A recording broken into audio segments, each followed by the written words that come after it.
Welcome to the Sci-Fi Center live Saturday overnight show. It's 105 degrees outside and the sun's been down for an hour. Just to give you any indication of the hell that has been Las Vegas today. And I understand that the entire South is just going through it right now. And for those of us, I'm starting to hear complaints from people who I know have grown up in extreme heat, and they're starting to look at it like, are the fourth horsemen coming? I mean, this is ridiculous today. It topped out at about 115 degrees today, but guess what? There's more, because tomorrow it's supposed to be 117, and Monday there might be a record-breaking 117 plus. What a great time to be alive, where your eyeballs can roast in your skull. But thanks for being here. We got a lot to go through. We're going to go for about 2.5 hours. We are going to talk. Unfortunately, we're going to have to talk about the strike, the reality of the strike. Now we have 2 of the 3 major bodies that make up movie making, if you don't include the producers, are on strike. And I'm also going to be talking about the San Diego Comic-Con and the effects that the strike has had on it. I've been hearing a lot of just hyperbole about, oh my goodness, San Diego Comic-Con is sunk this year because there's no stars and panels and all that. And I'm like, wow. I understand that is what Comic-Con has become. But we will be, and one of the main reasons I'm simulcasting back on this channel, even though we wanted to see where our numbers were on our own, they were actually better than I thought. We actually had a pretty good hold. So that gave us a lot of data to go through and figure out how we want to go forth with the Sci-Fi Center's solitary channel. So I was kind of happy with that. One of the simulcasts and on both Point Action Lounge and now, because of Comic-Con, we will be leaving. I will be leaving on Thursday morning, and I'll get there and I'll be there with Troma. Troma has sponsored my trip down there, and I am going to be doing a lot of content, as much content as time will allow, on both of these networks. So our semi-overnighters will be on both networks. I plan on bringing Enosh on with me if his schedule works out. I'm hoping to meet up with the Nerd Queens down there and just about anybody else that, and who has made it down there. And I'm looking at the list of things that are going to be down there, and I think Comic-Con is just going to be fine. The one thing I didn't like about Comic-Con prior, post 2008, is they're bringing you a bunch of stuff that, be honest with you, a lot of this stuff, the logistical nightmare that is created, has been created by things that have nothing to do with made Comic-Con what it was, and everything to do with make Comic-Con what it is now. I don't need to be in the same room as a celebrity. I don't need to be sleeping out on the sidewalk trying to get into a panel. This, in the time that they started all that nonsense, they created this little thing that we're actually on right now called YouTube. And I can watch a trailer from there. I can do anything I want, and then I can click it and I can go home. And I am 100% against having anything. I don't care what your festival is. I don't care what your con is. I am 100% against having something exclusively on at a convention. The general public is what's going to drive your sales, for no matter what you're selling. If you want to, if you want 1%, less than 1% of 1% of the population to get excited about your thing, and hopefully word of mouth from something that the rest of us can't see gets it going, I think that's stupid. The law of averages, as soon as you get that information out, as soon as you get that trailer out in front of as many eyeballs, whether they're at a convention or sitting at their home, is the best. So if they were to do it that way, I just have no use for any of that stuff. I started going to Comic-Con in '88. I went to the Comic-Con the first year that it was at the building that they currently hold it in now. They've outgrown it with all the stuff that they've done. So, like I said, I am going specifically this year because of the strikes and the limitations that are going to be put on all that stuff. So, like I said, there's a huge difference between the congestion that stuff brings versus the way it'll be without it. So, like I said, but there's still going to be plenty of stuff to do. It's called Comic-Con. there's a lot of other pop culture things to do there. So, and like I said, I'm going to show you guys because I'm going to be there, and I'm literally going to be doing live streams. I'm going to be doing shorts. I'm going to be doing as much as I can. Every time every booth I go to, I'm going to have my camera. I'm going to be streaming and uploading. So you guys are going to be at the convention with me. So, all right, let me bring in my Echo twins. Hopefully they're better. Brad, I am working on your. I just need your address. Messages me, and so I can get you your phones. Hey, William, and yeah, I heard you mention that in the stream last night. So yeah, I'll go ahead and get that over to you. And yeah, it's like I'm catching up with everybody around me when it comes to technology. I'm just such a bozo on that. But yeah, but thanks very much. How old are you again? How old are you? I'm 36.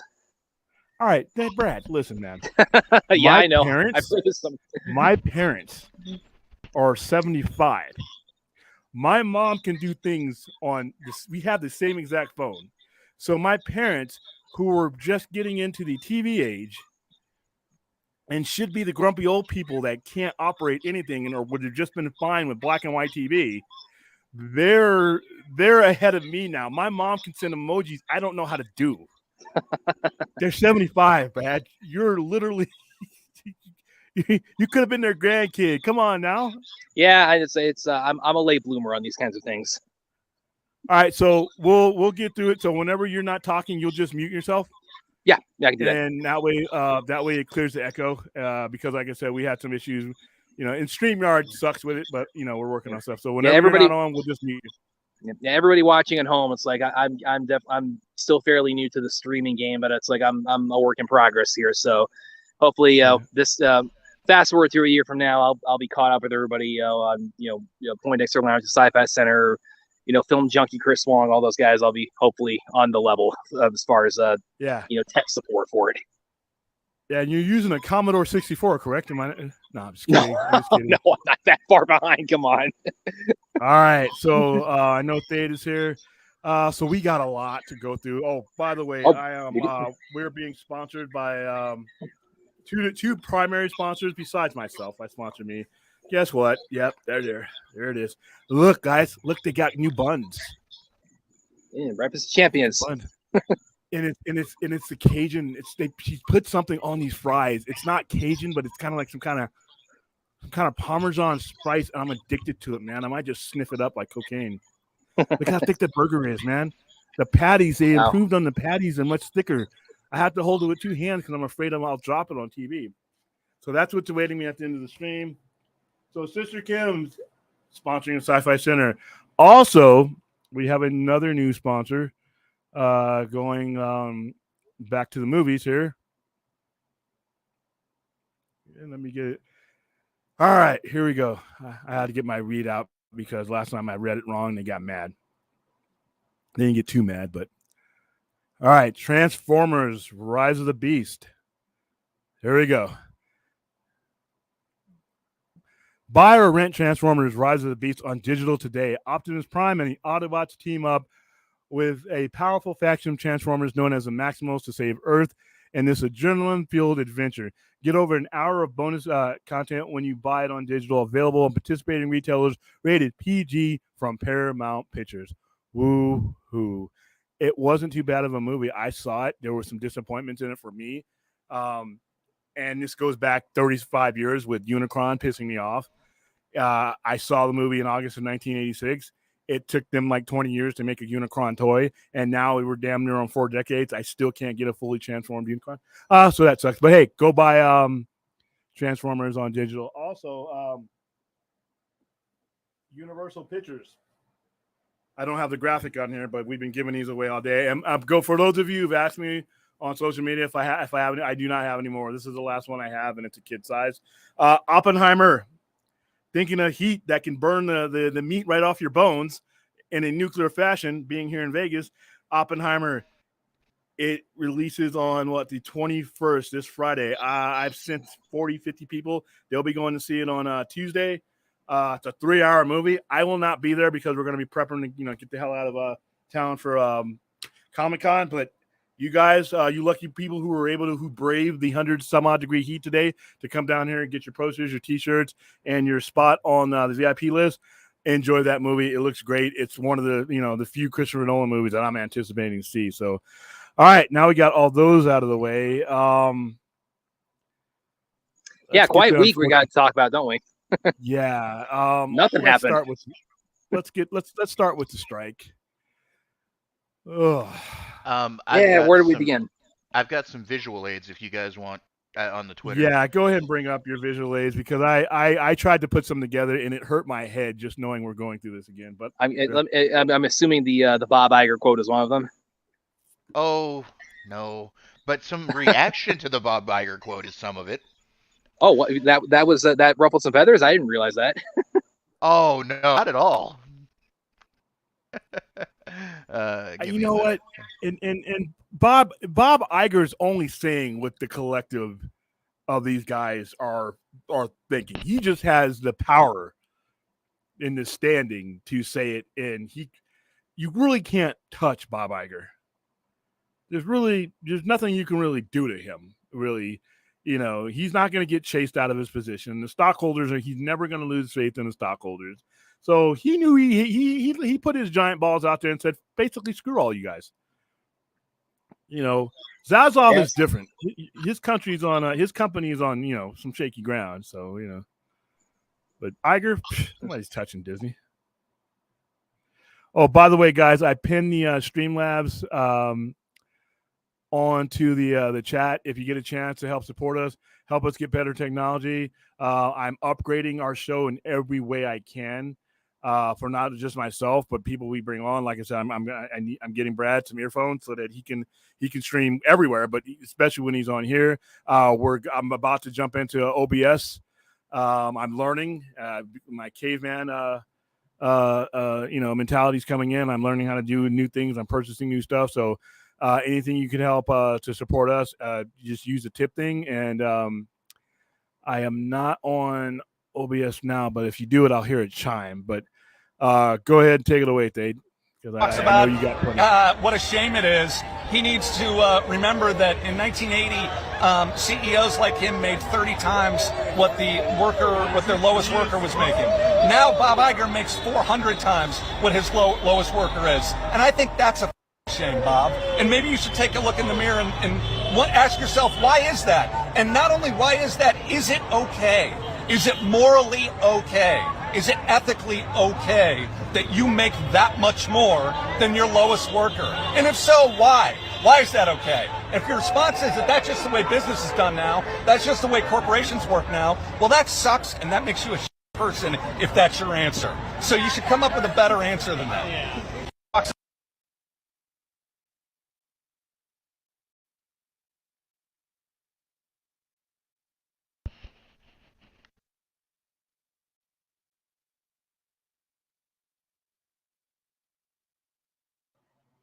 Sorry about that. I had to get on the good internet. I forgot I was on the crappy Cox internet, and I was like, the last thing I need is to have a good stream and to be stuttering when I get home to rewatch it. He's exactly right, man. I mean, I understand there are business aspects of this strike, especially on Netflix. Netflix's existence is possibly on the line, depending on how this goes. But when you look at the specifics of what their offer was, that's not an offer you really should not want to be made public. That if you don't want to look like a complete asshole, that offer they made was disrespectful. And let's maybe go into the specifics of, because I think probably a lot of people will know what the offer was. But I mean, for those who may not know, it was the offer of background actors. We can have them do like one performance or something along those lines. Pay them a flat rate. We take that. We can just plug it into whatever we want for eternity. You don't have to pay them a dime after that. And yeah, I saw that, and it's like I really would love to have been a fly on that wall. I mean, you want to know like how was that pitch actually worded out loud? I mean, did they practice it? Did they rehearse it? I don't know. I got nothing on that. I mean, that really is. It's a real Here's another actor's opinion, a little bit more. I'm like. I thought yes, and this is the one that won the internet for pride, because I think I know where you're going with this one, Dave. Go ahead, man. Is it the nanny? And this here is Ron Perlman and his opinion of this whole thing. Buckle up, everybody. Before I get off this, the motherfucker who said we're going to keep this thing going until people start losing their houses and their apartments. Listen to me, motherfucker. There's a lot of ways to lose your house. Some of it is financial, some of it is karma, and some of it is just figuring out who the fuck said that. And we know who said that. And where he fucking lives. There's a lot of ways to lose your house. You wish that on people. You wish that families starve while you're making $27 fucking million a year for creating nothing. Be careful, motherfucker. Be really careful. Because that's the kind of shit that stirs shit up. Peace out. All right, the views of Ron Perlman do not necessarily reflect the views of the Sci-Fi Center, its YouTube page, its affiliates, or the Poindexter Lounge. Just say it. Yeah, he got into a little. He took the gloves off. Come by and clarify it and say, "Hey, I didn't mean for anybody to get hurt or anything like that." But you know what he was feeling. That was an awful statement for someone to say. That was awful. How can you negotiate from that? And the point, and the point of what Brad was saying earlier, the whole wanting to take extras and scan them in and then have you for perpetuity and not have to pay you anything. That's not good. Also, some of the other stuff that Bob said, such as you guys just need to come to the table and negotiate and take the deal. No. Then it's not a negotiation. It's not a negotiation, Bob. Wow. Yeah, Some of the things that have been said, it's like, this is going to last a long time. If they're talking like this out in the public, they're saying the quiet part out loud. And if they're talking like this out in the public with no regard for where this is going to go, that means they have no problem with this not going anywhere for at least 6 months. Now, yeah. And of course, I mean, to go off that, and you said exactly what I was thinking, which was with the statement about using background actors. It was like, yeah, that really seemed like they were saying the quiet part loud. But then we also had what was the other big one that really kind of stirred up a lot of controversy this week? I mean, it was the Bob Iger statement, but yeah, I think I'm very much kind of on the same train of thought that you've been, William, which is that if this is what they're saying publicly, it's like, I mean, you can't even imagine what must be going on at the actual negotiating table. And it really does kind of speak to the idea that, they really, they are prepared to dig their heels in on this. And their mindset is, as we saw with that one report that came out, is we're just going to wait them out. Let's let them starve, let them go broke. And we'll get our leverage from that. And which is just, that just sounds horrendous. And here's where I need the big stars. And I'm happy to see a lot of the big stars are out there helping and supporting the ones who this will not affect. But the majority of these stars and actors are not Tom Cruise. They're not, Samuel L. Jackson. They're not Denzel Washington. The vast majority of actors are like we always say with these other things, and the writers are doing other jobs and other gigs while they get this going, if they ever get it going. It's like less than 20% can actually make their living off of this. So this is what I need. I need the big name people who do have leverage to be out there on the picket line with these guys, because you can't make a movie. And I think Tom Cruise, guys like that understand this. With those little people, listen, there's a lot of people at the top of any food chain. There's always a boss at Walmart. There's a CEO at Walmart, but Walmart don't work without broke people. All those mid-level jobs, somebody has to do those jobs. Somebody has to transition in and out of those jobs and keep those jobs going for your movie to be made, for your corporation to be ran. And when you're doing this, and then a lot of the general public, and this is what happens when it comes to unions, the general public doesn't have the right frame of mind when it comes to a union. They look at movie stars and think automatically rich. They don't know about Joey No Name, who had to pick up a newspaper in the background, or the waiter guy that was there as an extra all day. They don't know about the overwhelming majority of these people, and they think they're entitled and spoiled. And that's why it's so important that we are going through this, and that it comes to the surface, and that you hear Bob Iger say that. You hear David Zaslav say that, because when the normal person that takes these actors and actresses and writers and directors and all that for granted, when they hear those guys talk like that, they can relate it to the same asshole boss that they have at their job when they're trying to get a raise, when they're trying to get something better. And a lot of these guys aren't unions, because we've damaged the unions since 1980. We really, really hurt the unions. It's coming back now. But you people did not appreciate unions when they were at their strongest point, and now we have these kind of negotiations. But if you're sitting at home, you're listening to Fran Drescher, you're hearing some of these other guys and some of these people who aren't the big stars asking what they want. Now, you should be able to relate to that, because when you go to your job, aren't you asking for the same things, the same type of stability? So, to find out what you're really worth. So I think that hopefully the average Joe is looking at this and not just looking at spoiled rich stars or whatever, and understanding that it's a job. Acting is a job. Writing is a job. So a lot of people don't realize this. And yeah, you've got your A-listers. That's true. But realize that your A-listers are only like 5% of the actors in Hollywood. And 95% of the actors in Hollywood are working schlubs like the rest of us. They have to keep above boards. And in fact, I'm going to play something here in a minute.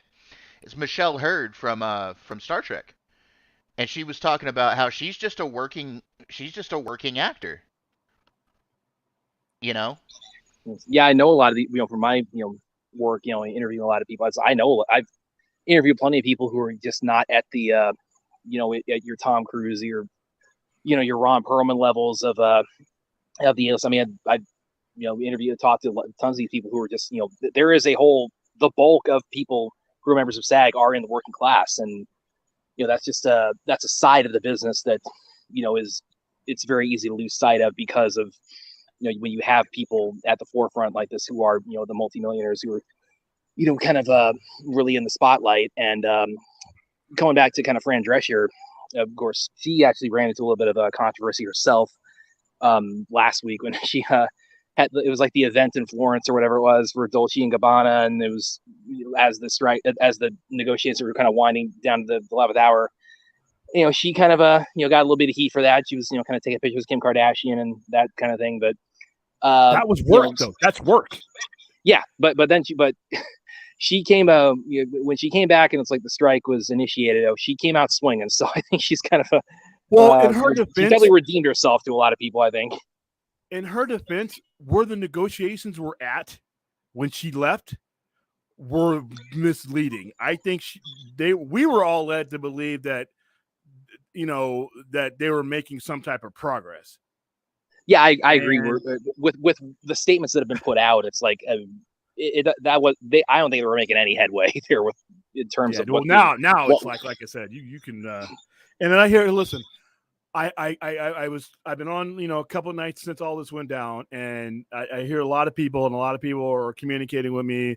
Well, we'll just have a bunch of independents, and we'll we can go to animation, a lot of foreign stuff, a lot of stuff from Korea, a lot of stuff from Japan.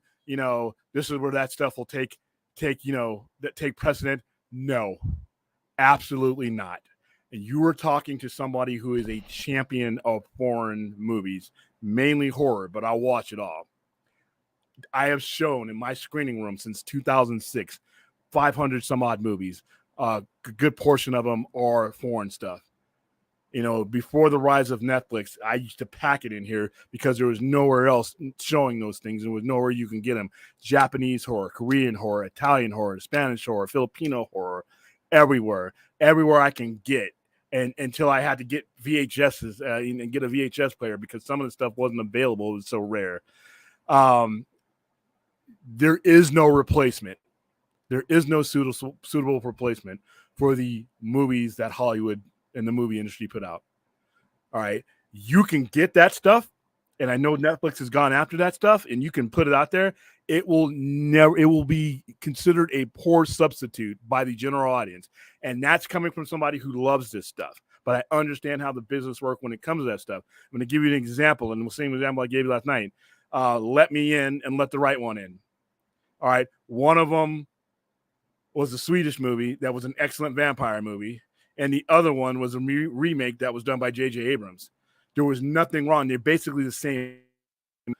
But one of them was a foreign movie that was not going to be accepted here in the United States by the general audience. So they remade it. Same thing with Ringo and Ring.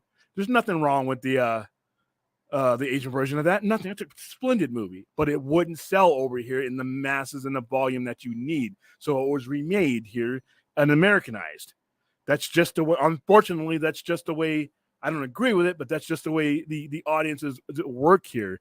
And even with that stuff, you would never be able in independence. I think a lot of people saying, "Well, the independent movie is seen will rise and take its place." No, it won't. You guys have watched our show. And you've heard with the independent and the indie people are the biggest problem they have is distribution. A lot of it, getting their money made and getting getting budgets is not as bad anymore because you have GoFundMe's and all kinds of things to be able to get that. But it's the distribution. When we had Lou Simon on here, who's been at it for quite a while, she was talking. We've given a list of how we could go see her movie because the distribution is the part of it that's the biggest problem. The bigger studios are what these things piggyback on, and they're not going to throw themselves into indies because indies don't make the money that the other stuff does. You may get a higher percentage because the stuff you're getting is cheaper, but you're not going to get the volume that will sustain an industry. So there is no substitute for Hollywood movie making for the type of money that can sustain the machine. If you're gonna lean towards that, you're literally talking about dismantling your Escalade and pulling in a Red Ryder wagon is what you're talking about, the comparisons.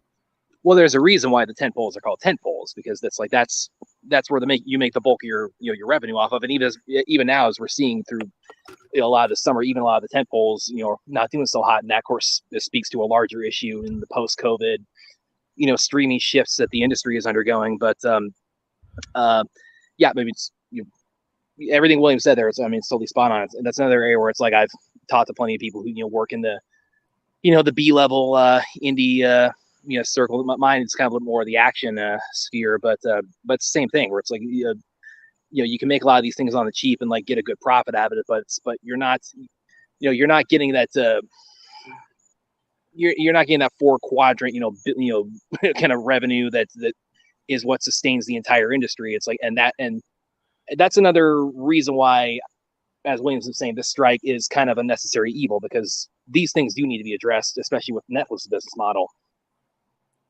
Yeah. Dave, you had something that you were about to say before I went on? You had something else you were going to play? Yeah. Go ahead. Well, I was actually I can't find this tweet anymore, but Devin Sawa said... Yes, I was just about to mention him, because I saw that right before I came on, but go ahead. Yeah, Devin Sawa posted a tweet yesterday. I think he's taken it down, but I still have it here on our little Twitter thing. I just can't bring it up on the computer. He says here, I never got paid a cent for Final Destination 5. They didn't even tell me I was in it when they invited me to the premiere. In the first contract for Part 1, there was a section that stated they owned the footage and can use it in the future. I assumed for press. I was wrong. And what he's talking about is in Final Destination 5, which is actually a prequel to the other Final Destination movies, there are scenes where it shows the cast from the original movie at the end of the movie. And they did not know, any of them know that their likenesses were being used in Final Destination 5, and they didn't see anything for it. No residuals at all. And we're talking about a movie that came out, a decade ago? Yeah. Yeah, 12 years later, no spoiler warning, man. Come on. I'm sorry. You get 6 months. I start yapping about it. So yeah, this is just this is gonna get ugly, but at the same time, it's a necessary thing. And that's something I've asked you. We kind of talked about it a little bit offline, and maybe get some of this theorizing out publicly now. Is with what we can generously call the offer that that was put on the table for SAG, ahead of the strike, in kind of the terms that have been sort of outlined by a lot of like your Bob Igers or David Zaslavs. And by the way, a lot of people have been commenting. It's like David Zaslav after the Bob Iger quote. He's got to be thinking, well, thank you for taking some of the heat off of me, man. But yeah, because some of the stuff he said was outright just fucked up. All right. Oh, Iger or Zaslav? Zaslav's was like, I was like, dude, did you really say that? Funny thing that I read yesterday. It was a picture I found.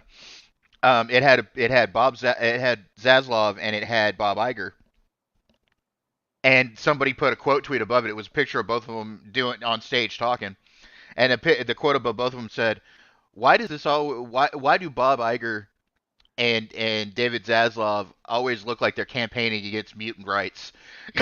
Oh yeah, I think I saw that. Yeah.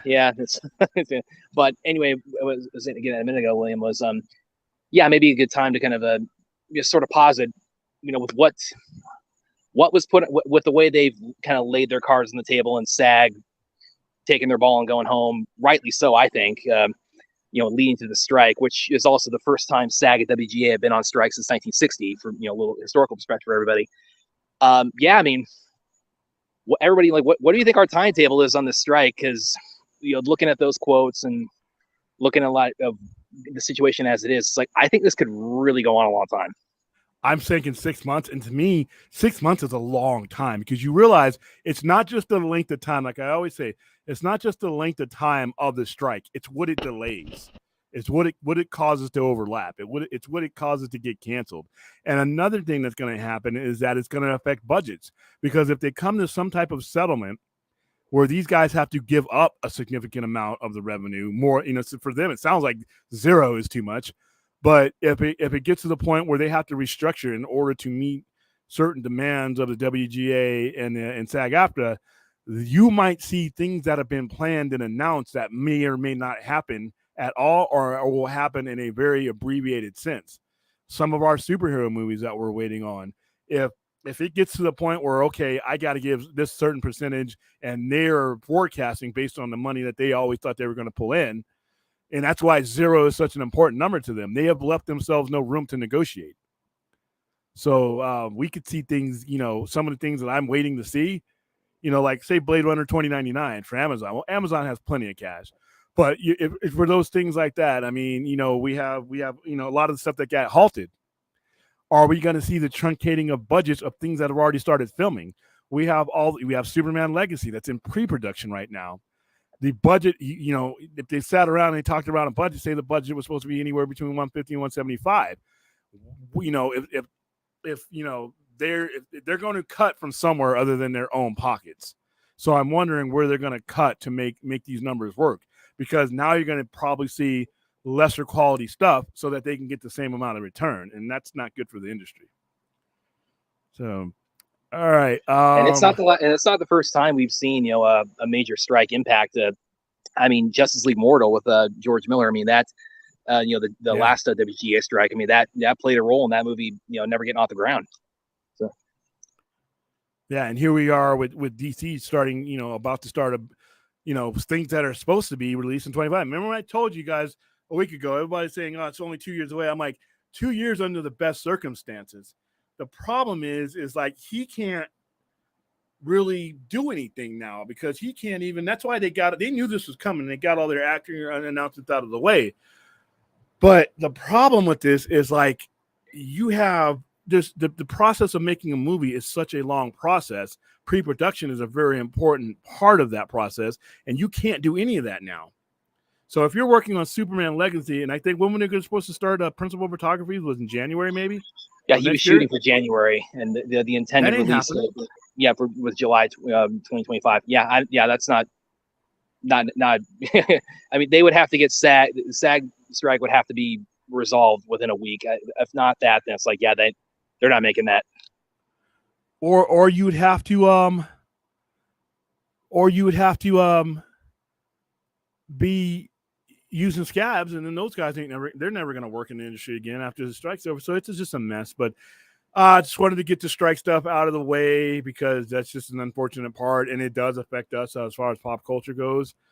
Let's see what else is on the thumbnail. I got Godzilla on the thumbnail. I do not like I don't hate the new Godzilla. I just prefer the legendary one better. Sorry, I know that's going to be sacrilege. I wanted to play the trailer, the little teaser, but I too many people are getting their stuff taken down. So we're gonna play it safe because that last time was a pain in the ass.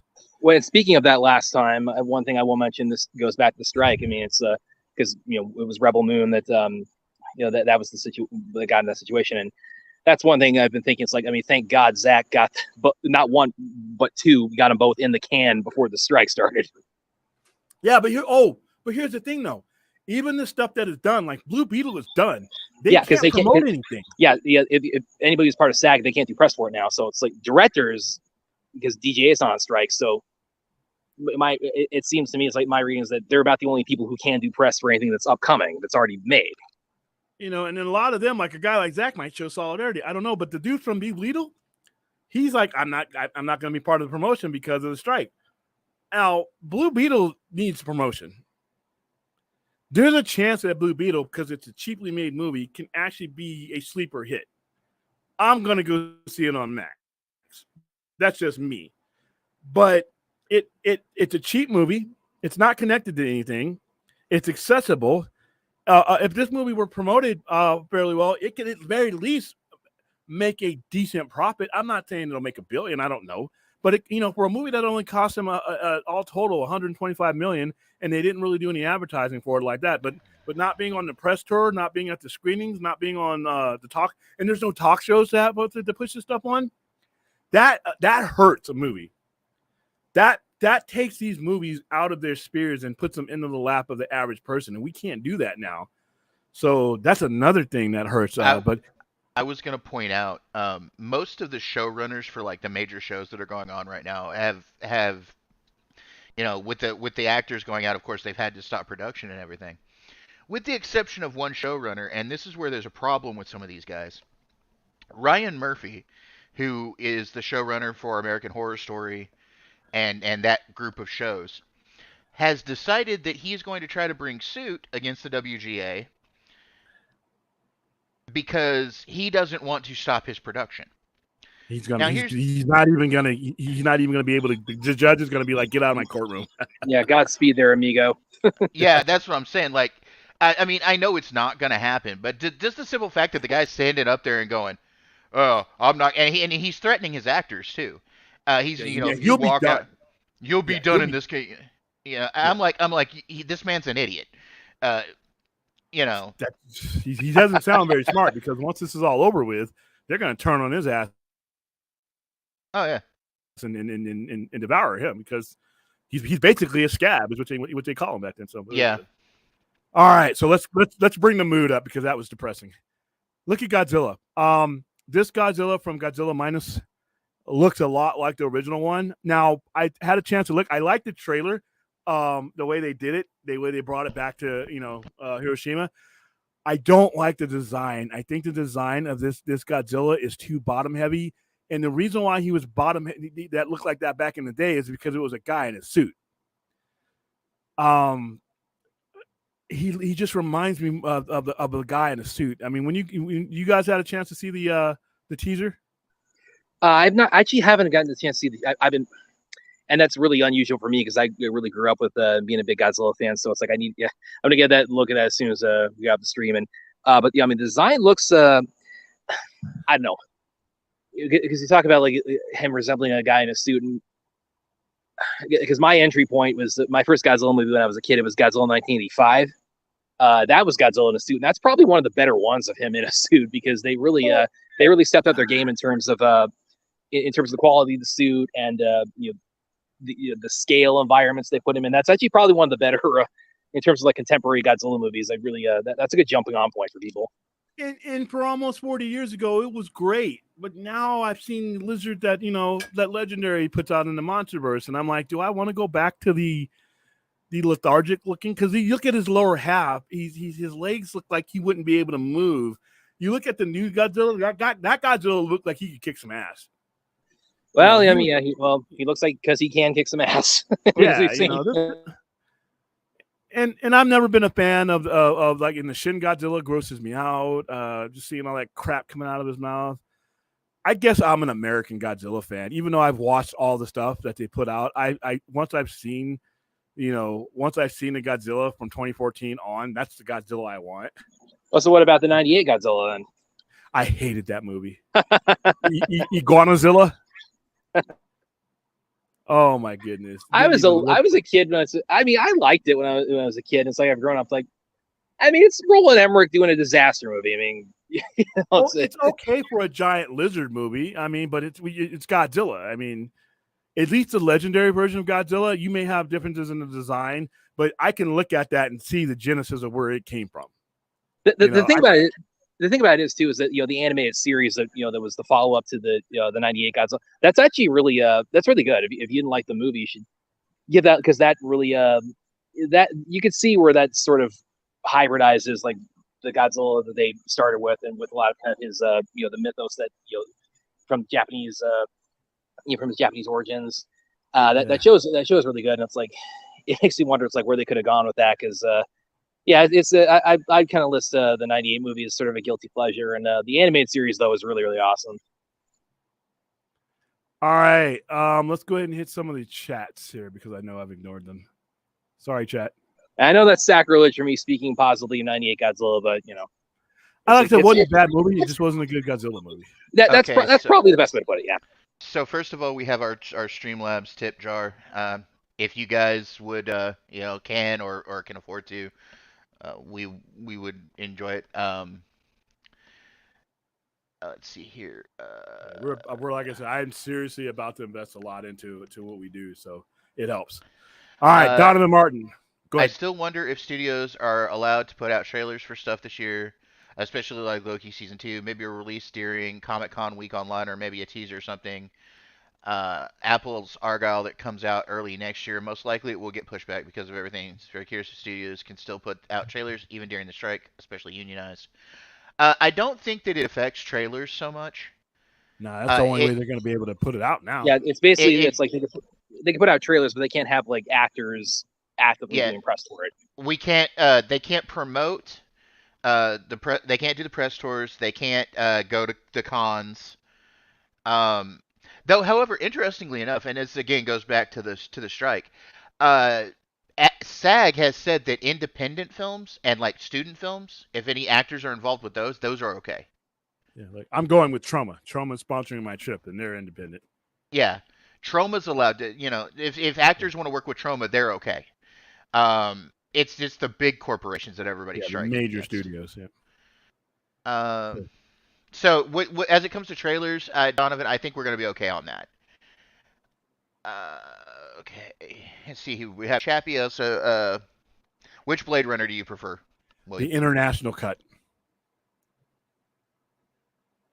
If you can Google international cut, it's available on DVD. If you ever buy the entire set, the ultimate Blade Runner, the ultimate cut that has all versions of Blade Runner in there, the international cut is the best one. It's basically the director's cut with the voiceover over it and the original endings and outtakes. Music Man says, how will this affect Netflix, William, and will they fall? And this is where you've been really kind of beating the trumpet on, where it's like they're the most justified to be kind of playing hardball is what you've been. If there is any of these organizations that has a stake in not giving up as much ground as they can possibly not give up, it is Netflix, because HBO, Warner Brothers is an entire studio that has other sources of revenue to back up and produce and to recycle content. Disney, these movies are not even the primary moneymaker for them. $38 billion in their parks. And granted, they use the movies and the IPs for them, but the movies are not what pulls in the money. That's not the cash cow. They can give up ground and they can hold out. The problem that Netflix is going to have is that there is no other. You're talking about residual income, and they only have that one source. They put movies in theaters, but even still, they can only do that so much, because if you put too much of your content in the theaters, it kind of makes it to where, well, why am I paying 14, if you're going to put the stuff on me coming to see you? So they want you coming to their streaming service, but they are the studio. They are the purchaser of the content. They are the only ones the only people generating money for Netflix is their studio. That's it. So if you're going to Whereas Warner Brothers and Disney and Universal and all these ones have different pieces of pie, bigger pieces of pie that they can cut up and give away. Netflix is the one piece of the pie that's basically generating everything from downflow from them. So if whereas Warner Brothers can say, you know, if I have Big Bang Theory on streaming, or I've had something on streaming, and I have to pay residuals. They don't like paying residuals, and they've been pulling stuff off, but they can do it more than Netflix can, because Big Bang Theory is on several different formats for them. Big Bang Theory is on all of their Turner networks. They're generating money as they are paying out dividends, whereas Netflix it's subscriber based. There's no way for them. They don't have an outlet. They can't sell, you know, some of their stuff necessarily to a network, or, you know, to kind of gain that back. They only have the finite pool of resources to deal with. If they give up too much of that, so if it gets to the point where actors want a certain percentage of the pie, and, you know, and certain AI, you know, all this stuff, they don't have other sources to make that up. That's it. That's all they have. So if they give up too much, it's no longer cost effective for them to do anything. When they spend money on like The Irishman or something like that, and they spend a lot of money on that, that brings value to their network. That brings collective value to their network, and it adds to their retention and allows them to keep their subscribers. Now you're adding on another cost for certain things. Everything on Netflix will have a residual at that point. I don't know if Netflix's business model can maintain that. It won't be cost effective for them to keep things on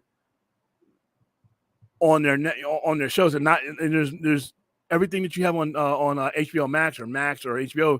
You can cycle that stuff out because they own the networks that do it.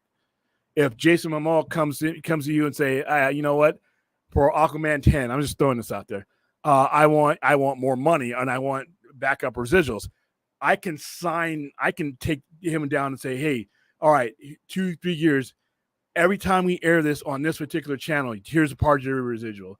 Every time somebody purchases it for another network, here's part of your, you know, that we have deals on. Every time we do a physical media thing, here's part of your deal. They can break up that burden because they are a studio with several sources. Netflix, you know, just doesn't have that structure. So if they give up too much, they could literally cease to exist as we know them. So yeah, that's why.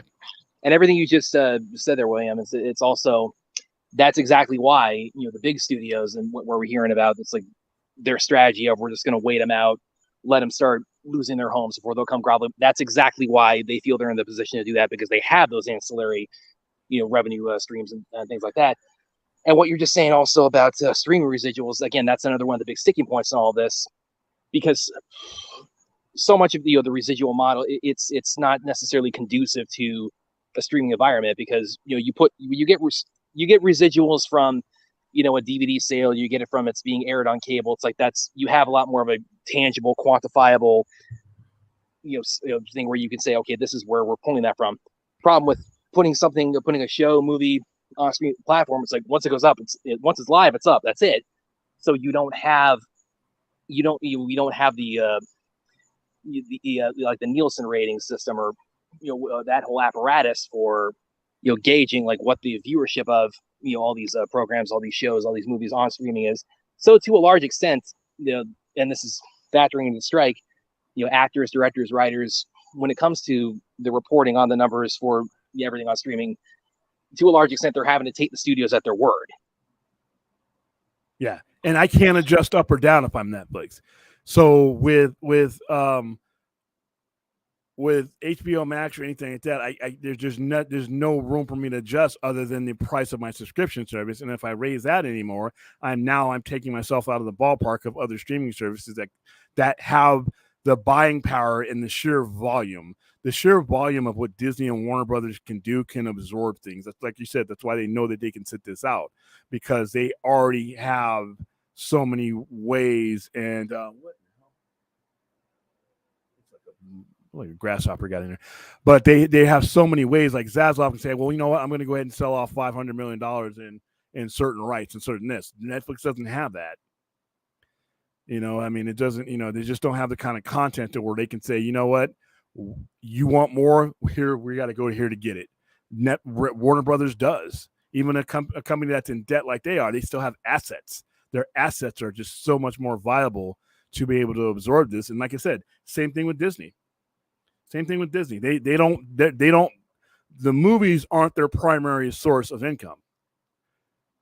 You know, and Warner Brothers is, you know, they are in the cable, you know, they have, you know, they have ad buys that they sell. Warner Brothers literally makes a lot of money by selling Justice League and things like that to other channels and cashing in on the ad revenue. And that's another thing that Netflix doesn't have in abundance that these other channels have. Disney has ABC, ESPN. They can draw ad revenue. Warner Brothers has TNT, TBS, and everything else. They can draw ad revenue. They can basically make, you know, money on top of their money. Whereas Netflix, once it's out there, that's where your money's made. So there's just no room for them. So it's interesting I don't hear anybody, you know, from them talking as much as I hear the guys that can take the blow talking, but I don't hear the people that might kind of have their whole world changed talking, you know? So we got to wait. The head of Netflix said some stuff the other day. I can't find it anywhere, but I recall hearing about it, and just in the line of all of this stuff that was going on. But he didn't say much. I mean, he didn't come out there and put himself out there like Iger did. So I don't know. Yeah, well, that's a good thing he didn't do that. Probably. Yeah, he's smart because he knows he doesn't have the leverage that they have. And it's not necessarily a greed thing with Netflix. It's an existence thing. You would literally have to change everything. You would have to you'd have to raise the prices. You wouldn't be able to take risk. I mean, it's interesting. So all right, next chat or next question. All right. So Rhea says here, Netflix's recurring revenue market footprint. Yeah, she's doing a good job in the chat as a mod. So Netflix recurring revenue, market footprint, and audience reach made it appealing for financial backing to be perpetual through its growth cycle over the years. If they break even, that's a success. Yeah, a lot. Good. I was about to say, it's like, yeah, you know, by the nature of the streaming model, I mean, a lot of these platforms, you really are operating at a loss anyway. So, you know, just what she's saying is like getting to the break-even point. I mean, that's a banner year for them. Yeah, Netflix is able to operate at $12 billion in debt because of the sheer amount of revenue that they bring in. Their lenders know at any time that money's not in danger. So they can do that because of the sheer amount that they bring in. The only caveat for them is that's the only way they bring it in.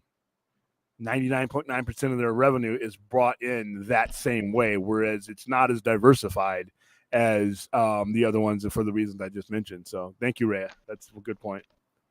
She also says this is why executives get huge payouts. They don't want the company to have to pay taxes on excess profit, and they take advantage of not having government regulations around contracted labor. Yeah, 100%. And that's why they're so afraid for the government to come in and mediate the strike, because they know they're wrong. They know they're wrong. So, all right, next one. Can actors attend local conventions, not SDCC, to promote new movies and shows, but the kind of conventions where they do panels and paid autograph signings and photo ops for fans? I don't think so. Don't quote me on that, RJ. I don't think so. I think I don't. Go ahead, Brett. Yeah, I was gonna say, it's like I don't think so either. I think it's the situation is, it's like press is just, as long as strike's going on, press is done. Yeah. Let me look that up really quick. Hold on. Yeah, I was watching something on CNBC where they were bringing this up, but I was doing something else. I think there are clauses in the collective bargaining agreement that once the majority votes for a strike, that ends all. Because whenever you appear in public, you are still doing so, even if it's indirectly. The studio still benefits from it, so you're not supposed to do anything. Even if it's a paid autograph, I think they still consider you being out there. but don't quote me on that. Don't quote me on that. I could be 100% wrong. If there's anybody Okay. who's in SAG, Okay, ahead. here's something I found. It says here, the WGA strike will affect private signings. If actors and writers are on strike, it's unlikely they can participate in private signings. So yeah, it's going to affect it. And that should tell you about just how serious the strike is going to get. Where everybody is just having to plant their flag and just it's kind of a game of chicken. But it's not a fair game. Yeah, that is true. Yeah, but you have somebody with a Mack truck, and then you have a bunch of people on tricycles heading towards them. Okay, I want to real quick address this article real quick that I just found. Here we go. Share. Okay. It's talking about like what's allowed and what's not during the strike. Let me find the relevant information here. Okay. And SAG is now the strike is on. SAG is shared a specific list of rules with its members. Though acting, singing, dancing, performing stunts, or even auditioning for films and TV shows is out, union work in commercials, music videos, corporate education videos, and news broadcasts is permitted. Union work on morning shows, talk shows, and the 3 remaining network soap operas, variety shows, reality shows, game shows, sports programs will be allowed as well, since all those media are covered under a separate contract called the Network Television Code. This loophole also means the late-night programs that have been shut down since May due to the writer's strike could potentially return to air despite the SAG strike, albeit without writers, as some did in 2007 during the last writer's strike. That pissed a lot of people off, too. I remember that. Yeah, I remember like the Daily Show. Jon Stewart he renamed it A Daily Show during that whole period, and yeah, I can't even imagine like how much he must have been burning the candle at both ends. Because I mean, it's not being behind the scenes on that, but I mean, was he writing the whole thing himself? I mean, because that's he was writing. Remember, I think he was paying his people that were on strike too. I think. Okay, and it further says SAG negotiated voiceover work for animated projects. Video games and dubbing is more of a gray area. SAG insiders indicate that these sorts of contracts may be permitted as well, but say union members can't move forward with such projects without approval from SAG-AFTRA's national board. So, like if you're doing voiceover work, video games, dubbing, it's a case-by-case basis. Okay, so the shorter answer is more than likely no, but there are, as Stan has brought up, there are nuances that make it to where it's probably a little bit less black and white then. So, but it sounds like it would be, even if it's a yes, it would be a lot harder to do it under these circumstances. Yeah, you probably want, if you're going to do it, you still probably want to take it under advisement. Yeah. Now here's the thing, and then this is one last thing I'll say about this. There are a few exceptions that can.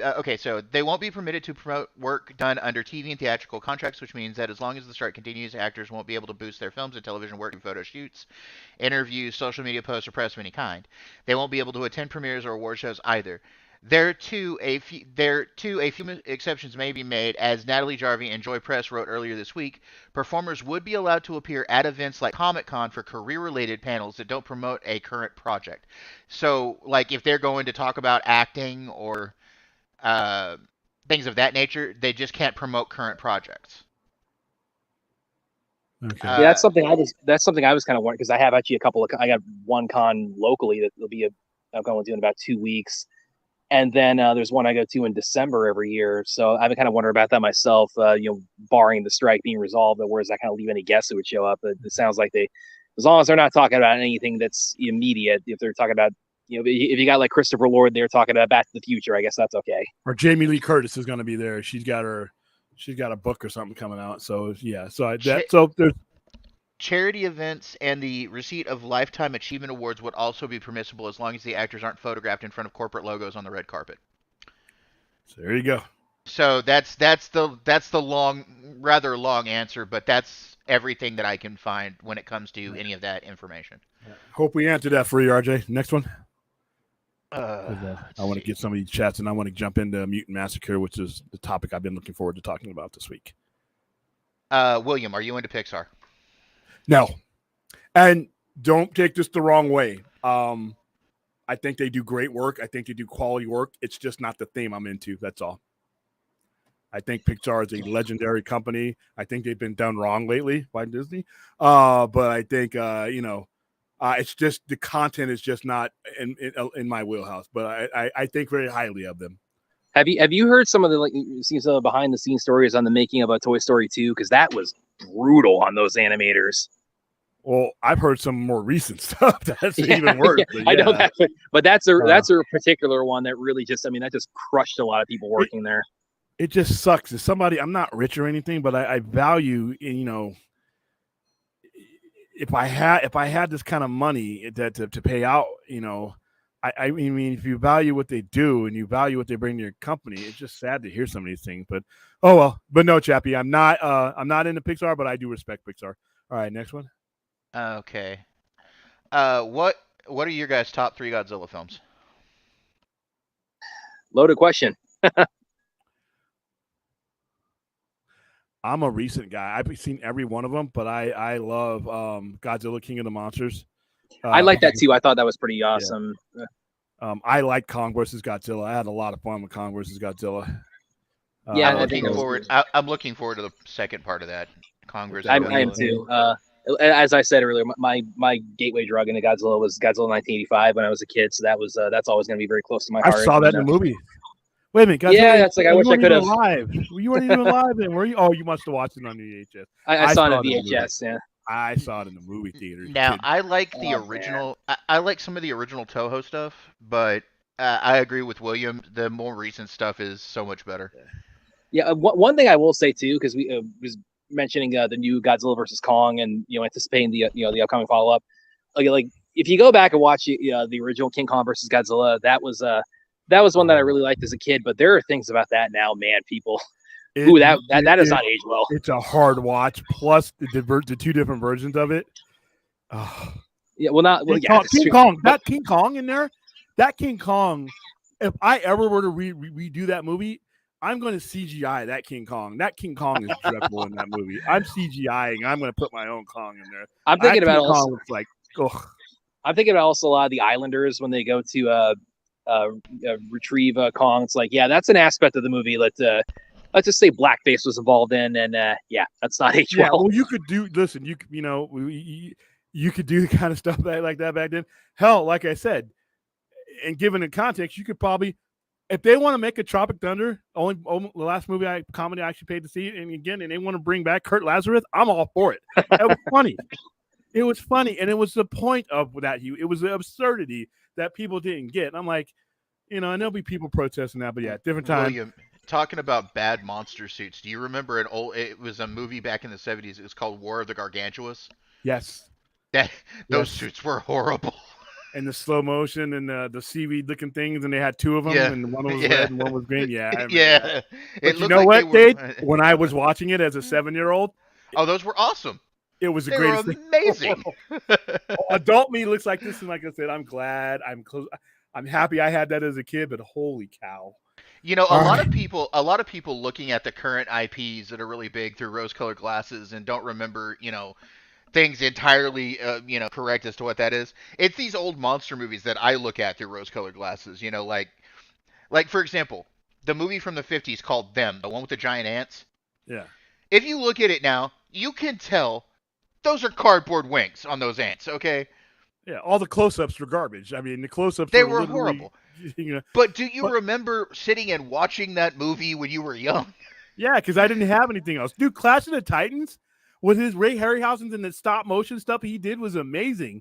But I would drive me crazy watching that now. But it's this is a good one for me. It's not monster-related, but as far as like looking through rose-colored glasses. But I think it was about like 10 years ago, actually, I did this. Ironically, I think it was probably it was coming off of the news that Gal Gadot was going to be Wonder Woman, and it kind of sparked in my head. It's like, that's like the closest thing we've had to that at this point was Xena Warrior Princess. So I kind of started revisiting some of that, and in my mind, because I was a kid when that was airing, so at that age, I was like, as far as I was concerned, Xena, that was like on the level like 300, Gladiator, Braveheart. I was thinking of it as like this big historical epic series. Until you see that same actress in Blood and Sand. You watch that show now. That show is campy as Yeah, until you see Lucy Lawless in Spartacus Blood and Sand, like he was Yeah. saying, and then you're like, All- whoa. Yeah. All the stuff that But they that- implied in Xena Warrior Princess, she does in Oh, Spartacus. hell Oh, yeah, by yeah. the way, William. By the way, speaking of Spartacus, Steven tonight's talking about after the strike's over, he's working on a follow-up series to the Spartacus stuff. And he's been actually very vocal and Yeah, Oh, he shows yeah. up on my Support of the Twitter. I strike. don't even follow that guy. He's up on my Twitter. So yeah, Dude, yeah. he's He actually was, he's yeah. actually a pretty cool dude to talk to. I've talked to him a couple of times. cool. All right, next one. Uh, Take a couple more, then we'll jump into. Vince says, "Is it true that they want to film background actors for one day and use their likeness indefinitely?" Yep. I'd never agree to that personally. Yes, that's what Disney has said they want to do. And they don't even that believe is some bullshit. Listen, they don't even. They threw that out there basically as a, you know what do we got to lose? Let's throw this out there. They knew damn well no one was going to buy that. And if anybody that's literally like a slap in the face to get the negotiation started, I guess. And that's why this is going to go on for 6 months. All right, next one. I just would love to know like how they. I'm sorry to jump before the question, but I just would love to know like in the room like how that was said out loud. Somebody will write a I book want to about it. know. I want to know if somebody was like, if there's like incidences like off the most recent episode of Strange New Worlds where people like jumping at each other across the table and stuff. Like, how many security guards do you have to have in the room? Because I'm sure that it's been getting heated. Like the talks, I'm sure have gotten heated. Well, going by Ron Perlman's video, you know. Yeah, he's about to burn somebody's house down. All right, all in your head. This is when I vocalize network.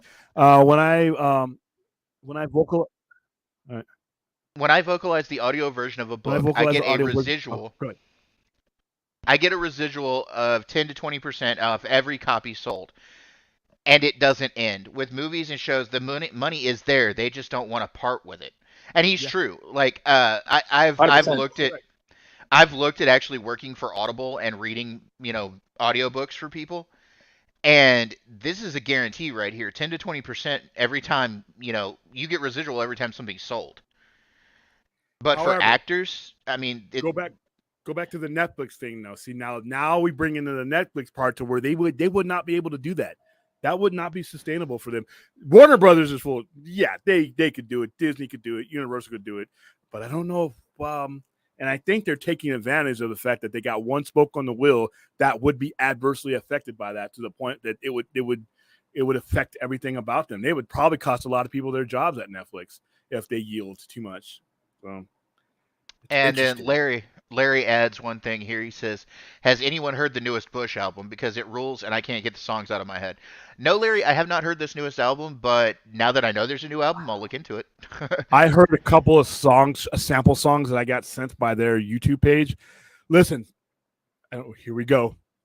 We were driving on that road, but you brought up music, so now I got to turn the car off. 16 Stone is probably one of the best albums, not only of the 90s, of the last 25 or 30 years or so, because they did not give a rat's ass if you thought that they were Nirvana copies in that album. And that's what made that album great. It was like Oasis. Oasis did not give two shits if you thought that they were Beatles copy.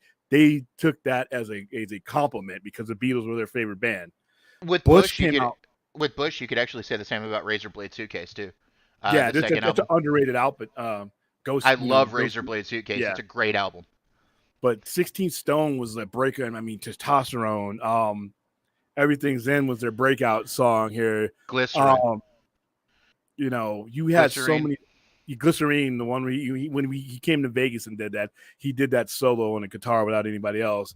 I was going to point out off of Razorblade Suitcase, you got songs like Cold Contagious, you got Sound of Winter, those are What's some the song great on that songs. Album? Swallow was a good song.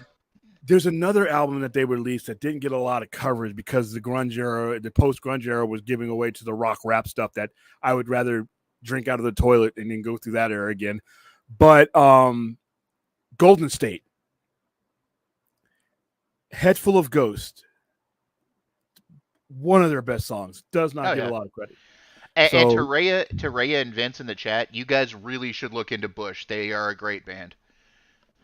That era of music from 1993 to 1998, I will go to my grave with this.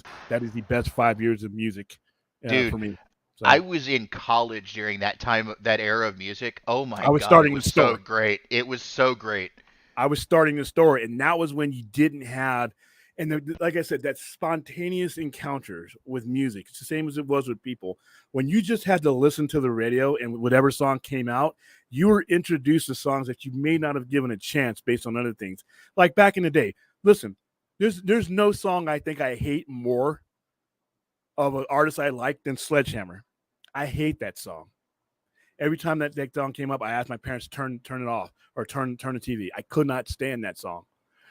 That's the only song on that album, so that I don't love, and that's because of every now and then they would play. You know, usually if you stayed up late at night in California, they would play the B-sides, which we called them. And most of the times, these albums had better stuff on their B-sides than the stuff that ever got released. So, 1993 to 1998. But there would be just, you know, certain songs that you would connect to, but Bush was one of those groups that most people wouldn't have given that band a chance if it wasn't on a radio station full of other stuff that you would have given a chance. That's why when people do the whole Spotify and the Pandora and all that, then that's great. But that just random being at a Sam Goody, you know, I'm old, or Tower Records or Wow, when you hear them playing it over and overhead. There was a System of a Down song I heard when I was back from deployment. I was on R&R back from Iraq. I was walking through there and I heard System of a Down, Lost in Hollywood. I bought that album their CD right there and then. Do you remember? I mean, this is going to show both of mine and William's age, but do you remember sitting around in like the late '80s, early '90s with a video with a recording tape cassette in the boombox trying to catch a song on the radio? Yeah, and you get all the commercials and stuff. Yeah. We did that with pirate radio because Guns N' Roses stuff, you know, this is before I had a job. Once I had a job, you know, when I worked in the con, I could go buy my stuff. But when I just had to get it, then I would take one of my old man's old tapes because I couldn't afford those, and I would tape over stuff. And you would hear it, and like half the songs cut off, and it's all different, and it's censored. But yeah, you did what you had to do. I know it's an atrocious movie that I'm about to bring up, but do you remember the movie American Werewolf in Paris? Yeah, it was Judy Delpy. It was a horrible movie. They used a lot of Bush songs in that soundtrack. Used the chemicals between us. Oh, they used Chemicals Between Us, and they used the song Mouth. Yeah. If you just turn off the movie and listen to the soundtrack, you can survive that piece of crap. All right, next one. Toronto Freddy wants to know, did you guys ever listen to the Canadian band Moist? I have heard of them, Toronto Freddy. Yes, so Silent Scotty band, says, I couldn't get past the name. Silent Scotty says the first song he ever recorded from the radio was Crisscross. Which one? Were you Which Mac one? Daddy or were you Daddy Mac? Was it Jump or or was it there was one song that it was Jump, and then there was another one that was actually really good. And their rapping style for their age, one of them passed away recently, but their rapping style for their age was high powered for that time. And they were kids. It's something like Throw It Up, Chris, or something like that, you know. And it was really, they were really good. I didn't, you know, I listened to those guys. They were good, but they just never, after the mid 90s, you know, they just never got any traction. Jump, yep. Dun, dun, dun. And they would make fun of other kid bands. Like there was a band called ABC at the time. And they would make fun of him in their song. This is not another bad fad, you know, ABC. And they didn't care. Yeah, I remember those guys. He recorded Jump waiting for Informer by Snow to come on. That song got me into fights. Oh, Snow? Yeah, it did, man. I man. cannot stand that song. Just stop it. Not even a reggae guy, not even reggae. Just stop it. All right, next one. We are, yeah, we're good. All right, guys. Now we're going to come to what, in my opinion, has become my most favorite, whatever the hell that is. My favorite part of these streams is talking about certain eras of comic books that, in my opinion, were the turning points of comics themselves, but especially those particular titles. Today is going to be the Mutant Massacre. And when you hear me bring these things up, you'll always hear me say, this changed everything. And this is one of those that did. the Mutant Massacre up to this point, other than Age of Apocalypse, is the most important mutant story ever, in my opinion. The reason being is everything fell into place. Everything fell into place.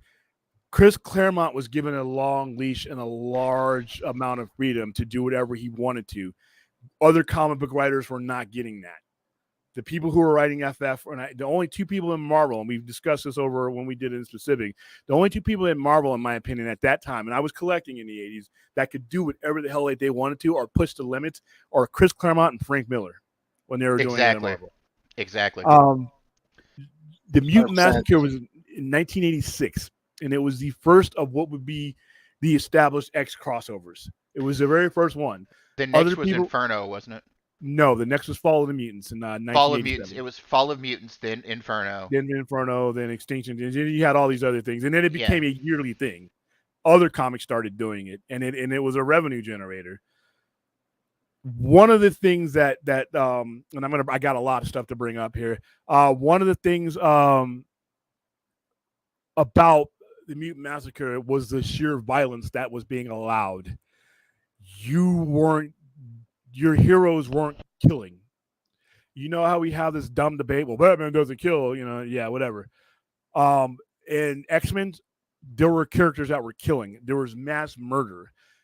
The Mutant Massacre is one of the reasons why I have more use for a used condom than I ever will the X-Men animated series of the 90s.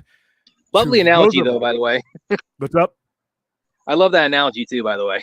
You say that about reboots. You say that about this animated series or what have you. It's a lovely analogy. Yeah, I have as much use for these things as G-rated porn, and which is 0. And when you read the Mutant Massacre and the stories that happened around that 1987 and 1988, 1990, and then you watch that cartoon, it's offensive in my opinion. The edge that the Mutant Massacre gave the X-Men, and that's when the X-Men started becoming the number one comic, like week in and week out. It was outselling Batman at one point up until 1989 when the movie was coming out. That's how where X-Men was, and that's why every book had an X on it. And even the other companies that were putting out comics, like Young All-Stars, only had Young in the name. So when you went into your comic book shop, it sat next to X-Men, and you had a better chance to sell it. William, when we first started talking, you and I had a disagreement about the X-Men animated series. But now that I've gone back and actually started reading some of this old X-Men stuff, I'm starting to agree with you, man. Yeah, and now they want to bring back X-Men 97. I'm like, why? That's like the relative that you finally got to move out. You get a better house and say, hey, why don't you come back? No. But one of the things that the Mutant Massacre did is it gave that book an edge that no other book had at that time. Colossus had been characterized as this big, sweet, strong, metal-made guy that wouldn't harm a fly. Wasn't for violence at all. Colossus snaps the dude's neck in half. Yeah, he didn't just snap his neck. I just looked at it. He broke Riptide's whole body. He grabbed Riptide and crushed him. And the words he says when he's about to kill him is not, you see the evolution. And it's an okay evolution because it's from a guy with Chris Claremont who's been handling this character's evolution for like 15 years at that point. So wherever they went, there was mass murder. Angel, a beloved character that had been around for 25 years at that point, was impaled. There were people having harpoons put through them. You had a guy, this is before mass shootings were a thing. You had a character in Scalp Hunter who was literally just, not implied, was killing 20, 30 people at a time with weapons that he made out of his body. There was the character Riptide was brutal as hell. A guy spinning around, with shuriken, and he's in an enclosed area just killing a lot of people. He ends up injuring Colossus before he kills him. One of the better fights through that whole thing was the two different fights between Sabretooth and Wolverine. Yeah, we're going to go the one in the tunnel and the one at the mansion where he beats the hell out of him. All right, So let's go ahead and let's go ahead and bring up some of this, and I compiled images because Oh, good. Because I was sitting here the whole time we were talking about the SAG after strike and everything, going image, image, image. no, It's here we good go. that you've got them. It's good that you've got them. All right, Well, because so Brad, I've got the app, so I can bring up like any of the comic books from the last 40 years and like go and just like screenshot panels. right. And that's what I was doing while you guys were talking about the SAG Oh, after strike. there you go. All right, so when you first got into this comic, with the very first ones that came out, we saw this. This was in the first issue of it.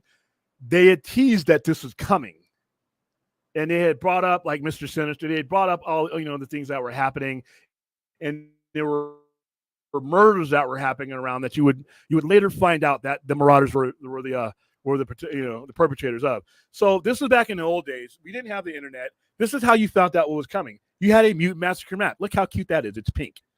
All right, let's make a beautiful, pretty kids map. It looks like one of those like little coloring placemats that you get for kids at a restaurant. Yeah, and let's go now. Like I said, the X-Men was ahead of its time for where this was.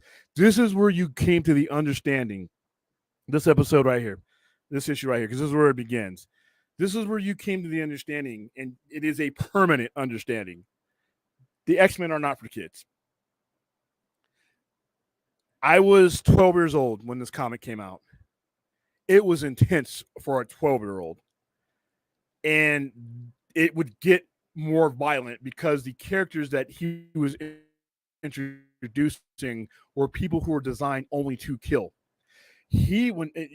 Chris Claremont, the majority of Wolverine's tenure at this time was under Chris Claremont. He wrote 90% of the stories up until this point. At 1986, it's probably higher than that. Wolverine is a killing machine. He exists to kill, and Chris Claremont, especially in this story, him and John Byrne never strayed away from making Wolverine the killer that would disembowel you. All right, he never did that. Cartoons did; they never did that. This is the true form of the X-Men. This is one of the last times you would see this lineup because of some of the they were injured. A lot of Kitty Pryde was injured in this. Colossus was injured in this. Nightcrawler was in that. Riptide almost killed Nightcrawler, and that's the last thing he did. They would clone the Marauders later on. It would get stupid in Inferno, but right here when they killed them, you weren't seeing that in the comics. You weren't seeing that in Avengers. You weren't seeing that in Captain America. You weren't seeing that in Fantastic Four. You were seeing it in Daredevil, but not to the extent that it was happening. We weren't talking about massacres and stuff. Today's society, this would be nothing. But in 1986, it was different. Marvel had only been around for 25 years at that point. So this was the big leap. So this is where it started.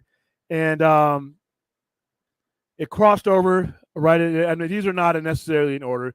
This is at the point where Magneto is a good guy. He is he's a headmaster of the school, and that's where the tunnels are under the school. And which for people have read a lot of X-Men, that actually happens with more frequency than you might think. Yeah, Magneto is a complex character that really, if you read X-Men long enough, and especially the later years, you understand where he's coming from, and you when he was created. Stan Lee was creating Malcolm X and Martin Luther King. Two people that wanted to save their people, but had two drastically different means. That's what he was trying to tell you. Obviously, putting two black people in the comics in 1962 wasn't happening.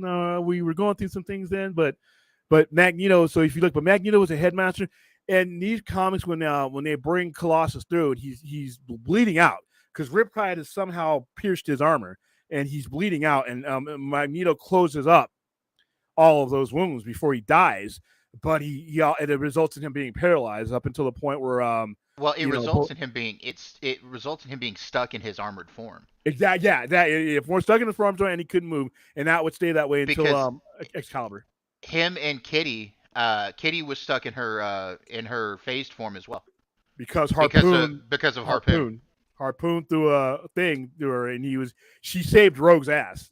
Yeah, it's after that Colossus grabs Riptide, and he says, He says, "We are not friends, Riptide," and snaps him. No, that was after he gets Nightcrawler, because he gets Nightcrawler in that tornado, and I'm Yeah, surprised Nightcrawler survived to that. well, he almost died. He was in critical. Yeah. They sent him back to the mansion. But anyway, and then he grabs and he breaks Riptide, and then he turns around and goes, "Harpoon, where are you, little man?" That right there. You're next. I mean, this is a changing point, because Colossus was always afraid of his strength, what he could do to people, and that was part of his training throughout his career, is how does he manage himself into a fight to where he doesn't kill somebody. And I remember when he fought the Juggernaut, he said it, I remember him writing and saying he never felt so free because the Juggernaut could take everything he had and then some. But with anybody else, he had to be careful. But yeah, he snaps. This is John Romita Jr. He snaps his neck. Yeah. Beautiful scene. And then he calls out for he says, "Harpoon, where are you, little man?" Yeah, Harpoon was one of the ones that survived. But let's go. Let's see. So we looked at 2011. We looked at that one. Now, this is the third part. Now, what you're seeing here, this is a cool thing because I have some of these. In 1986, at least one issue of every single Marvel comic that was out had the 25th anniversary banner. And the Mutant Massacre, since it was already obviously part of that year, some of those had those on it. And it was weird because if you look at this Thor, it's Walt Simonson cover, you're not thinking about what's going on inside. Thor fucks some people up. He saves there's a scene where I think Angel was saving Power Pack or something, and the Marauders gang up on him, and Harpoon slaps him up against the wall, or Blockbuster slapped him up against the wall, and he puts 2 harpoons in him, and I'll bring that up too. And it's brutal. You're watching Angel. He's the beloved X-Men, and that's a brutal thing to do to somebody, because Angel, the personification of an angel, being crucified like that. Thor comes in right as they're about to kill him. He lost his wings because of that. Yeah. He lost his wings in that whole Archangel. And this is why this is such a turning point, because it changed the trajectory of his cane. The very next year, Fall of the Mutants, he'd be one of Apocalypse as a Horseman. I wasn't the biggest fan of Thor. I mean, I loved Simonson's work on Thor. I read it. It just seemed kind of cheesy to me at the time. I've grown a different appreciation of it now because it's been years. Not here, though. Thor's a badass. Thor's fighting. Thor's holding back. Thor's beating these people. He's slapping them off. He's trying to save trying to save Angel. Finally, Blockbuster's like, you know what? I can take you. And he hits Thor hard enough to where Thor's like, okay, damn it, you got to go. He turns, and with one blow, Blockbuster's supposed to be this big thing that's like, smashing people, hurting people, killing me. One blow, and it's the coolest scene.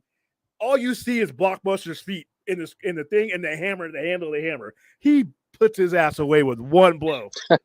And he does the same thing. He does the same thing Colossus does.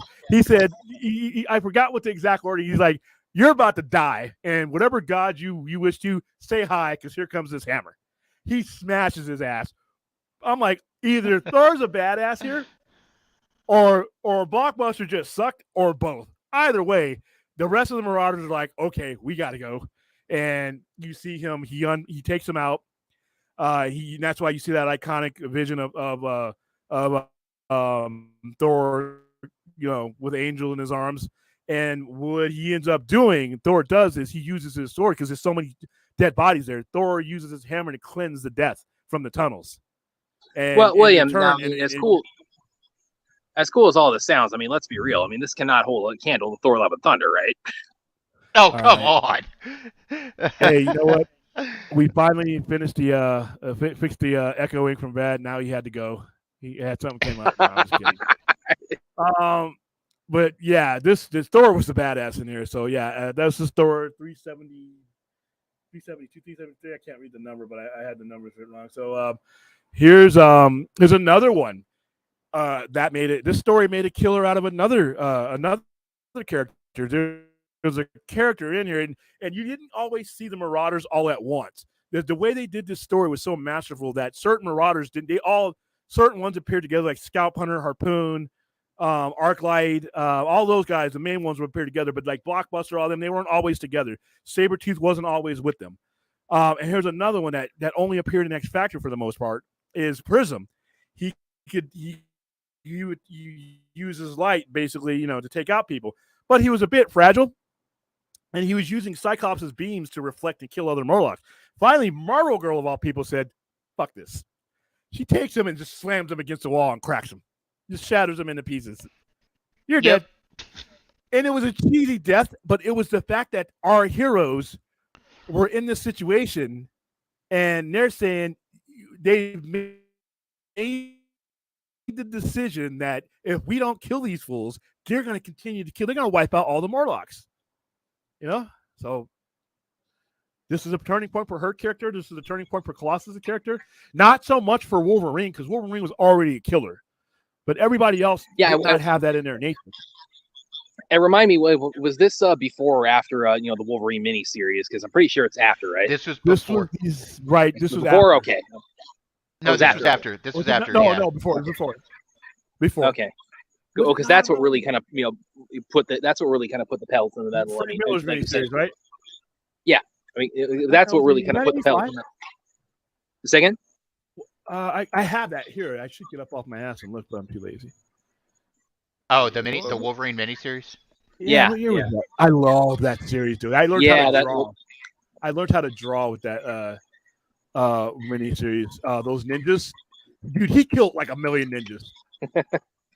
He killed. Well, that just called to me, as a kid. Like, I mean, just piquing my interest in Wolverine. Mate, you got him, with that grin on his face, and his claws pop, and he's just saying, "Yeah, come on, bub."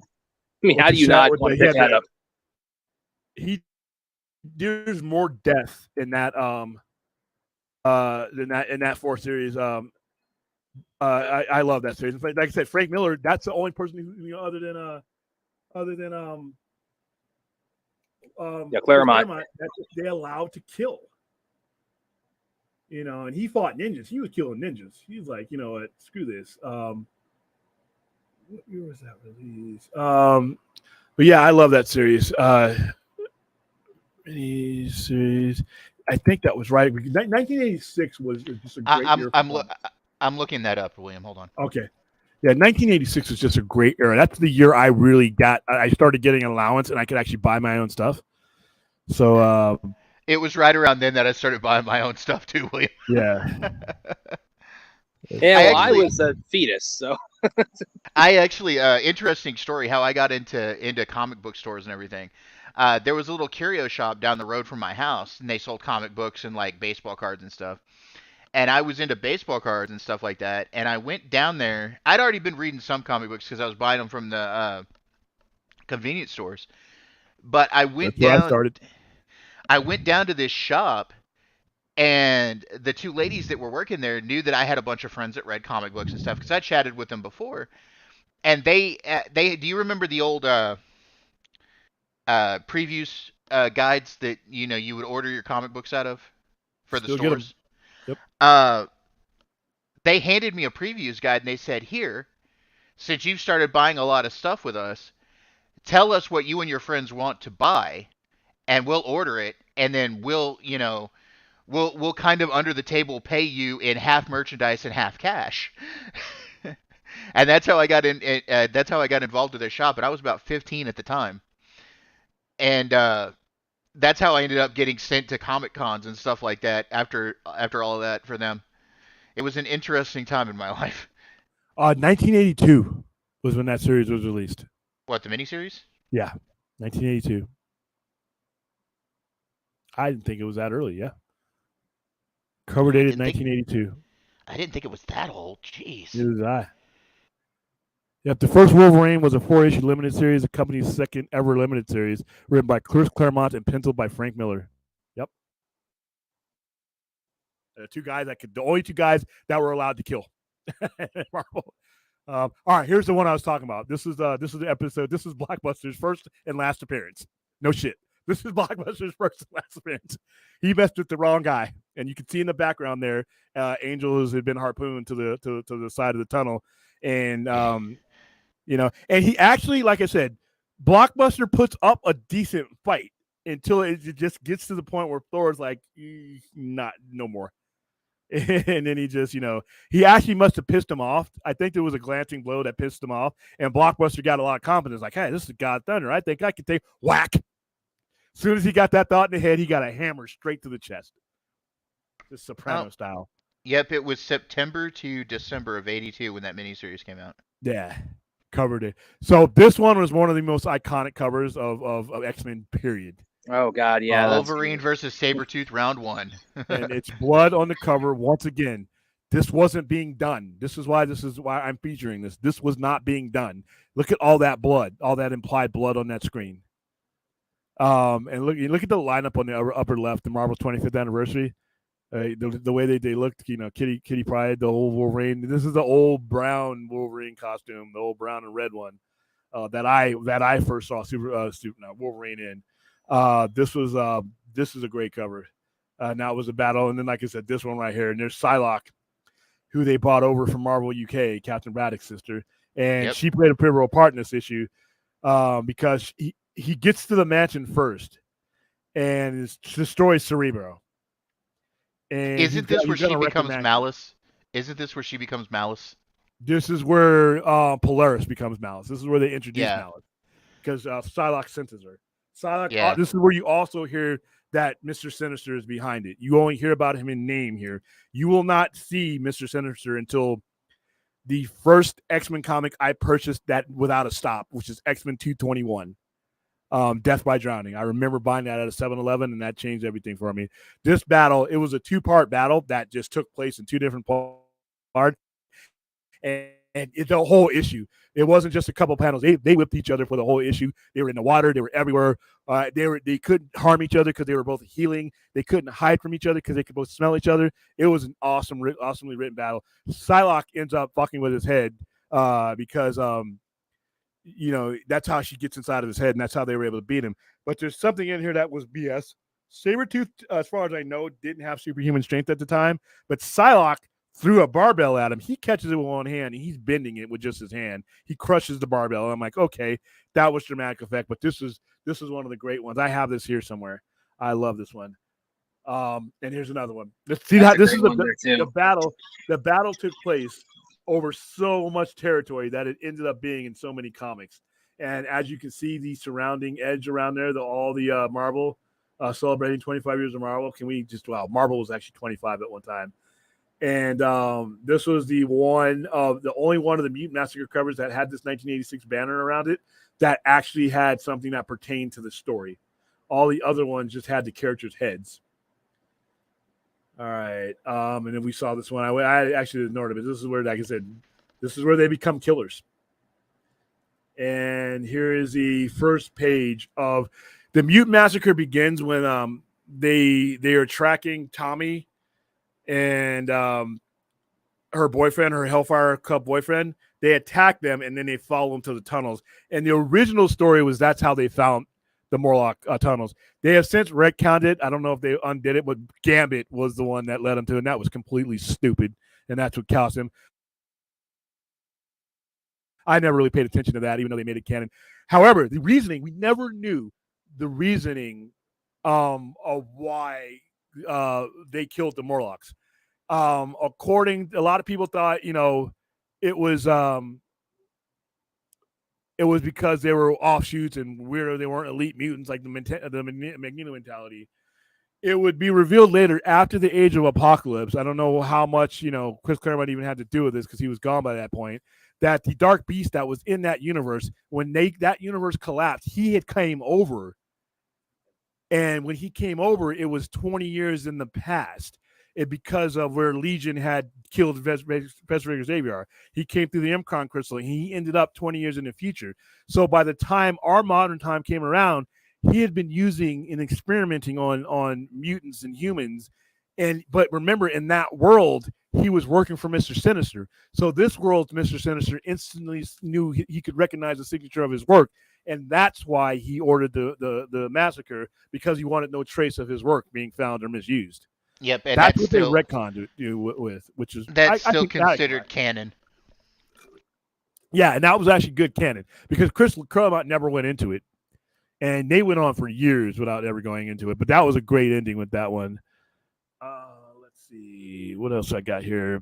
Yeah, and here's here's just after this is in Thor 373. This is just after they impaled him, and this is a big shock too, because After this, in between this, Warren Worthington, the third Angel, he had to have his wings amputated, and he was so depressed without his wings that he couldn't fly.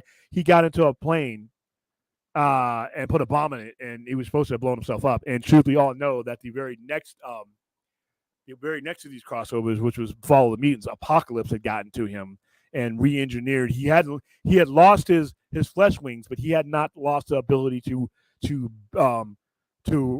grow new wings, and he would get new ones, and he would be Death.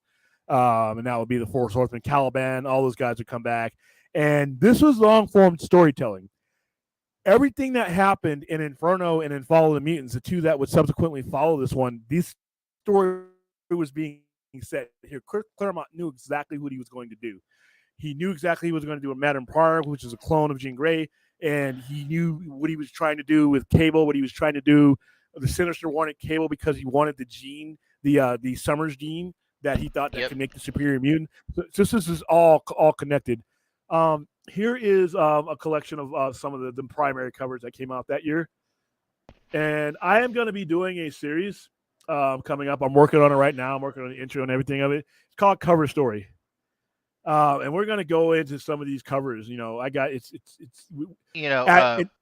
William, when you start doing the cover stories thing, I think I'm going to go ahead and review the Mutant Massacre and put it on the channel as well. Cool. That would be nice. Now, back in the day, in 1986, the selling point for a comic book was its cover for the most time. Sometimes the story would suck. Sometimes it would be the other way around. But when you were walking in 7-Eleven, these covers are what got you. These colors are what got you. It's the most important part of a comic, almost as important as the story, But yeah, that's coming up. But some of these covers are going to end up on there. And so, yeah, that is that's my coverage of the Mutant Massacre. Why do I think this was a turning point? It was an evolution of these characters that made them realize that, everything that Professor X had taught them was coming to bear in a much more violent way, and they had to make the adjustments. Well, it also created the cover, the crossovers. It was also the loss of the innocence of a lot of these X-Men. Beforehand, it wasn't this brutal. I mean, of course you had the Dark Phoenix saga and all that, but like before all of this started, before the crossover eras of X-Men started, they were still students. By the time of Mutant Massacre and everything going forward, they were soldiers. Yeah, and then it would just get, it would get progressively worse. Yeah. All right, so let's bring up some of these chats in response to that, because I know I probably got some questions about this storyline. And Wolverine, I'm sorry, I wanted to mention. Go ahead, Brad. As far as my X-Men experience in the comics, it's like I've been kind of my primary focus for a lot of my readership has been Wolverine. So so I'm sort of I'm not have as much as far as direct comic knowledge, maybe don't have as much expertise as you, William. But it's like every time you got any Wolverine solos, it's like I could probably really share a lot of enthusiasm on that. Because like Old Man Logan is like, well, Brad, you need to go ahead and get a hold of me, because I'm going to start reviewing a lot of this stuff, and when I do the Wolverine reviews, I'll let you know. Okay, sounds good. And I'll bring you in. That sounds cool. Like I was saying, Old Man Logan was like, as far as like anything in the modern age, I think I would really like into what you're saying about Mutant Massacre. That's probably one of the big ones for me. All right. So Numbers here says, William and Thade, what is your opinion on X-Men Fatal Attractions? It was a direct consequence of what happened. What began in the Mutant Massacre. Fabian Nicaise, I think, was writing it at that time, and Andy Kubert was drawing. They would have never been able to take it. And that's a very violent series. They would have never been able to do what they did in that series had it not been for Mutant Massacre, Follow the Mutants, and everything that went afterwards. For those of you who don't know, that was and that's one of the covers I'll be reviewing down the line. That was the series where Magneto, Fall of Asteroid M, goes crazy. He creates a place called Avalon. That's where you see characters like Exodus. This is where Magneto goes full tilt crazy after Genosha and all this. He needs to, he's going on his I need to save mutant kind thing. But he has lost his bearing. There is a scene in X-Men 25. It's one of the most famous covers ever, where Quicksilver, who's a good guy, is attacking Magneto, saying this nonsense has got to top, and Magneto blasts him and almost kills him. And at that point, Wolverine is like, any guy who would take out his own son, needs to be taken out. Wolverine goes after him, and he swings at him, and Magneto realizes that Wolverine's out to kill him, and so he removes all of his adamantium. And this is another turning point in comics, because Professor X does what he could have done all the time. He mind blasts Magneto and puts him in a comatose state that he would stay in for years. Which is what caused the seed of Onslaught, too. Onslaught, yeah, and all that stuff that would cross over. So Fatal Attractions is probably it was one of those last series in the mid-90s, the early mid-90s, that was any good from X-Men, because after that it got bad. It was right before. It was right after Executioner's Song. Yeah. And right before Age of Apocalypse. And Age of Apocalypse and the Onslaught story were the last two good crossovers in the late 90s. The Onslaught story I thought was dreadful, because they kind of ruined it. Well, because all right, we can go back to this. The Onslaught story started with Bishop. Bishop came back in time, and he's warning us of an X-Men traitor. And when the first episode, X-Men 281 with Liz Portacio, there's a video that Bishop brings with him that shows Jean Grey talking. And they actually reproduced this in the Onslaught series. And there's the ex-traitor.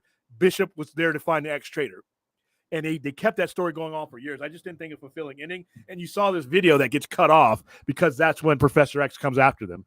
But then they would redo it. So you spent like 7 years, because the ex-traitor storyline started in 91 when Bishop came in, and they didn't resolve it until the mid-90s when you found out that it was Onslaught. The story was bullshit, because when you finally find out that it's him, because he a couple months someone had knocked the Juggernaut all the way across the planet, and no one should be able to do that, because the Juggernaut, once he goes starting in one era, he cannot be stopped. The Juggernaut cannot be stopped. And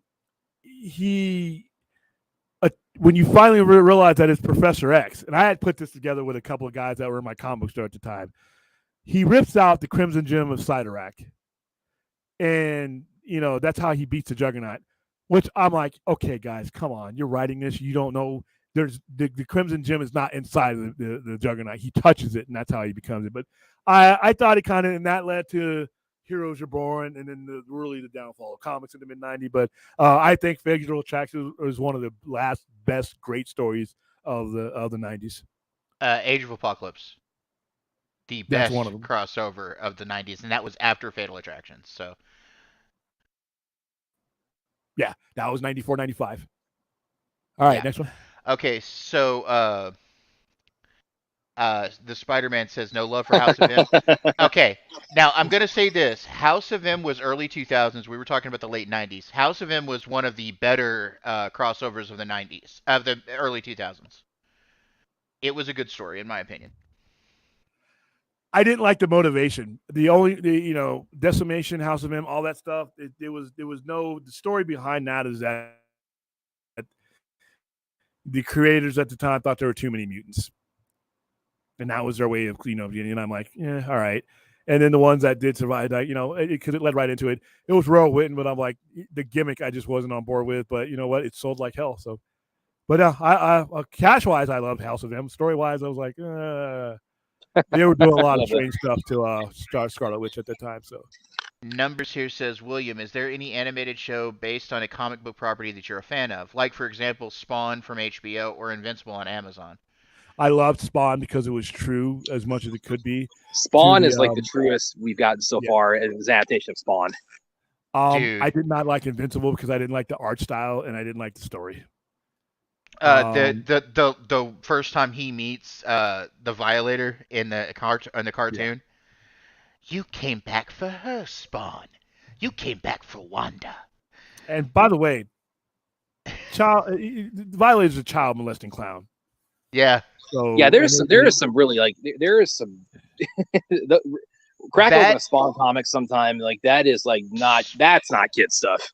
Spawn and the Max have to be the two most Yeah, the Max was Brutal. Wow.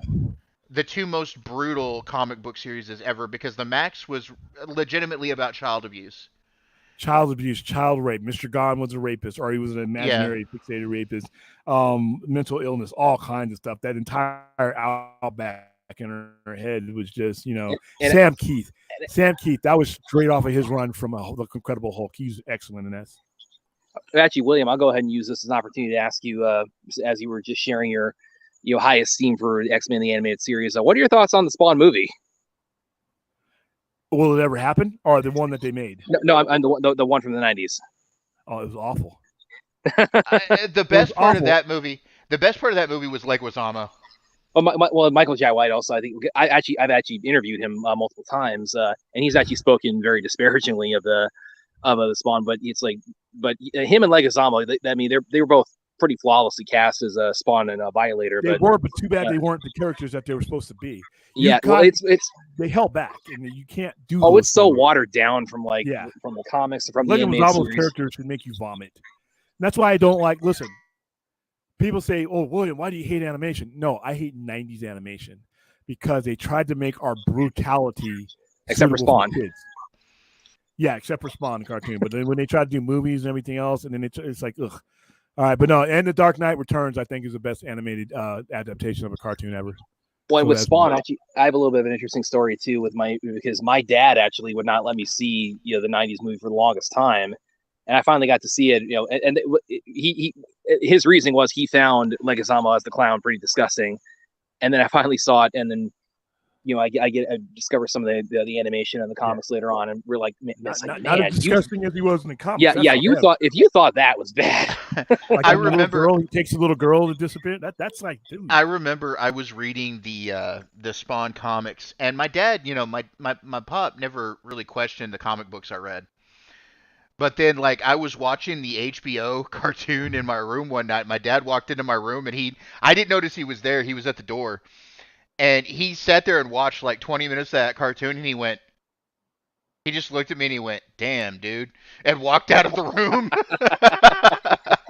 Yeah, it was brutal. Yeah, this one that McFarlane, he's been trying to get off the ground for 10 years. I mean, it's like, I'm kind of go big or go home on that. It's like, I mean, you just got to take the gloves off of Spawn. I mean, you just cannot water that down and go PG-13. It's got to be just completely just untethered. That's the thing. That's what McFarlane wants to do, is he wants to go gloves off with that movie, and that's why he's having so much kickback on it. Well, he's having kickback because he's not a director, he's not a producer, and he needs to hand that shit over to somebody who is. Yeah, that's what really needs to happen with him. So I hope he comes to his senses. I get to see him this week. By the way, I'm going to go to his booth. All right. Next question. Awesome, man.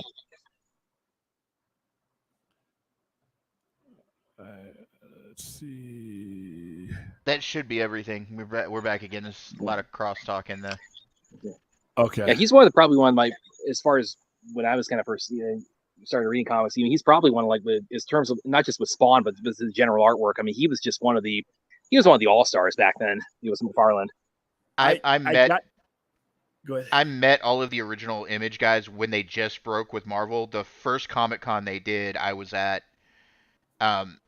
After they started Image, and that was an interesting panel that year. Yeah, I met Todd McFarlane in 1989, and I had him sign, and this was back when you could just walk up to people. It wasn't the chaos that it is now.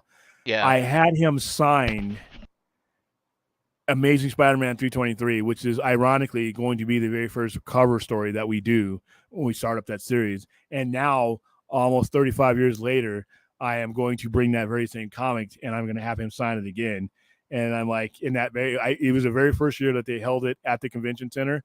And I remember talking to him, it was like weird. It's like, and I'm like, "Hey, you remember me?" I'm like, no way he's going to remember me. I was like a 15-year-old kid, but yeah, I got the chance to meet him. Todd McFarlane, we're going to go over 323. And do I have, hold on. I have the cover because I'm doing recording on the cover and everything else. And let's look at his artwork. His artwork on Spider-Man was that was just my baseline. When I it was groundbreaking. Spider-Man comics. It was groundbreaking because it was like The thing about and here it is right here. The thing about Do you guys remember on the covers, the McFarlane covers for Spider-Man, where he would hide the the little spider. number? He would hide the little number, and then you had to count it. It had a number it was a triangle, and it had Yeah, the number of spiders that were on the cover, and it was kind of a counting game yeah, on I his remember that. covers. I remember him pointing some out to us. There we go. Window. All right, this cover is one of my favorite comic book covers of all time. Period. I remember getting this. This was part of the assassination plot. This is when we do the show. Like I said, I hope to have this be up before I go to con. It's going to be a short video, about 5 to 7 minutes. This is going to be the very first cover we review. Every time Tom, his run, he did Amazing Spider-Man from issues 298 to 328 with one Eric Larson issue in between there somewhere, and Eric Larson would take over after he did. Every issue he did, because Spider-Man had such a rogues gallery, we were always waiting to see how he would make that character look, because Todd McFarlane made classic characters look really, really cool. And this was the first time he had done Captain America. I had a T-shirt made of this. I love this one so much. So I'm getting this one signed. But yeah, this is going to be the very first one we do. I think he was one of the first artists too, where they really started playing around a lot with Spider-Man's eyes, making him squint, making his eyes get big, and that was just. And then you add in like what he was doing on webs and all the spider poses. I mean, it was just like, it was just he had such a stamp on Spider-Man that just so few people have had. When I met him that day, that way back when, well, we asked him, what's the inspiration of your work and the eyes, because we brought that up. Steve Ditko, he said Steve Ditko would make him look like a spider, and that's what his goal was. He wanted to make him look like, when he was jumping and everything and his legs were hanging, that's what he was trying to do with him. And the eyes were the expression and everything else. Ditko did it differently, because Ditko did it with the thicker rim, and it would open and close like eyelids. So yeah, we got the chance to ask him that. But yeah, this is my favorite cover. Speaking of Steve Ditko, I was watching a thing about comic books the other day, and it was about Marvel. And it was Stan was talking about, he had originally given the Spider-Man. He talked about Jack Kirby and Steve Ditko, and he talked about how Kirby always had the dynamic, heroic poses and stuff in his work, but that Ditko had the more down to earth, everyman kind of poses and stuff. And he said that he gave the Spider-Man comic to Kirby to draw first, and he said it just wasn't right, so he handed it off to Steve Ditko, and Ditko did it just the way he wanted to do it. He wanted him to do it. And I thought that was an interesting dichotomy between some of the early artists for Marvel, of how their poses were different, and stuff like that. All right, just looking through. All right, just looking through some of the. Oh, wow, we got a lot of engagement tonight. Yeah. Cool. Wow, my goodness. Spider-Man says McFarlane came up with the spaghetti-style webbing, made the webbing so much better. Yeah, the webbing in McFarlane's artwork is just, it's just such a sight to behold. It's just gorgeous. And he was one of the last artists, besides Vermita, to a certain extent, that used all the colors. He let all the colors bleed out. One of my favorite things about that McFarlane cover that I just showed you is how he uses the bases, the yellows, the whites, he uses to bring his artwork up to a different level. And the facial expressions, they weren't, they didn't look human, they didn't look real, and you realize they weren't supposed to. It's a comic book, it's supposed to look crazy, and he just let things go. I liked him more on his DC and Marvel stuff. He did Batman Year 3 and all that. I liked him more on his Maximum Carnage. Oh, okay. I love that too. I was a little kid when that was, and that was a big comic book event when I was that I really got really enamored with. But I remember the trailers for the Maximum. It was such great marketing for a game, because it just had people in New York just running in terror, and you would have Carnage. He was looking like he's about to pounce on the entire city, and it's like it made it like that was the game you had to play at that age. William, try and show the Spidey and Silver Surfer cover. Yes, I will. That was part of the assassination plot. Hold on, I'll bring that up. I think that was 324. Sad that I remembered all these. No, Sabretooth was actually in this series too. He would be used as the main assassin. Here we go. I love that series. That series is cool. Can we talk about how brutal freaking Sabretooth is? Jesus. Like, just all the stuff that Sabretooth has always done. He was a frightening character in the X books. Yeah, I mean, he was a killer. He was what Wolverine was supposed to be in many cases, you know. I mean, hold on. Actually, speaking of Sabretooth, this is a question I've had on my mind for a long time. It's like, who do you think was kind of nailed Sabretooth? Was it Tyler Mane or Liev Schreiber? Who do you think was kind of nailed Sabretooth the best? I like Liev Schreiber, but Tyler Mane was probably the better of the two. Yeah, it's like he nailed the appearance more and kind of the savagery. Liev Schreiber kind of got a little bit more of the personality down. Well, there was a point in the comics. Where Sabretooth had a telepathic with him by the name of Birdie, and she was suppressing his savage rage. That was where the Liev Schreiber Sabretooth came in. Like that was the influence for Liev Schreiber's Sabretooth, because he was more conscious of the things that he did. He was still a killer, mind you, but he was more conscious of what he did. Before that, Sabretooth was just primal. That'd be a really great twist for him to throw at us if Sabretooth ends up being in Deadpool 3. Throwing every other cameo they can think of into it, so why not? He was probably the best part of that Wolverine Origins movie. Yeah, I am not looking forward. Like I said, I've already explained why I'm not going to go see Deadpool in the movie, even when it gets finished, because I never liked the character to begin with, even as a comic. I, on the other hand, am looking forward to Deadpool 3. You can keep it. Numbers. The one I just showed you, 323. This one right here is the best one that I've. That's why I'm picking it as my. That's why I'm picking it as the very first issue that we're going to do in regards to covers. This is why. There it is. He said he had a poster of this back at his parents' house. So did I, because there's a poster of it that doesn't have the Amazing Spider-Man on it. Yeah. And any of the stuff is just him standing that way. And like I said, those covers, that orangish yellow, that background, he bleeds every cover. Everything is perfect. That's a perfect pose. I love this cover. I remember when it came out. Speaking of an image guy, it's like, my as far as comic books, my first one with Captain America was with Rob Liefeld, and it was the one where he had the eagle on his forehead. Oh, that was the Heroes Are Born. That was when comics were desperate. That was awful. Well, okay. Look, Liefeld's a classic artist, but Liefeld also has horrible. Drawing the human anatomy, Liefeld is horrible at. Oh, if you've seen that comparison image where it has like it's showing Captain America from the side in that, and it shows like what he would look like if he took the suit off. Yeah, it's ridiculous. Horrible. Yeah, that was my entry point as far as Captain America comics when I was like 9 or 10 years old, and that was it was interesting. Yes, I remember this cover. That was 313. To answer your question here, do that, and then I want to answer Numbers' question here.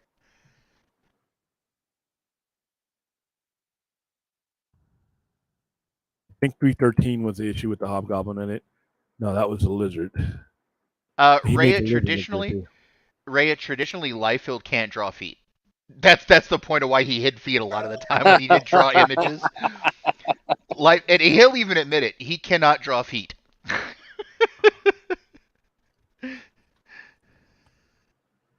There we go.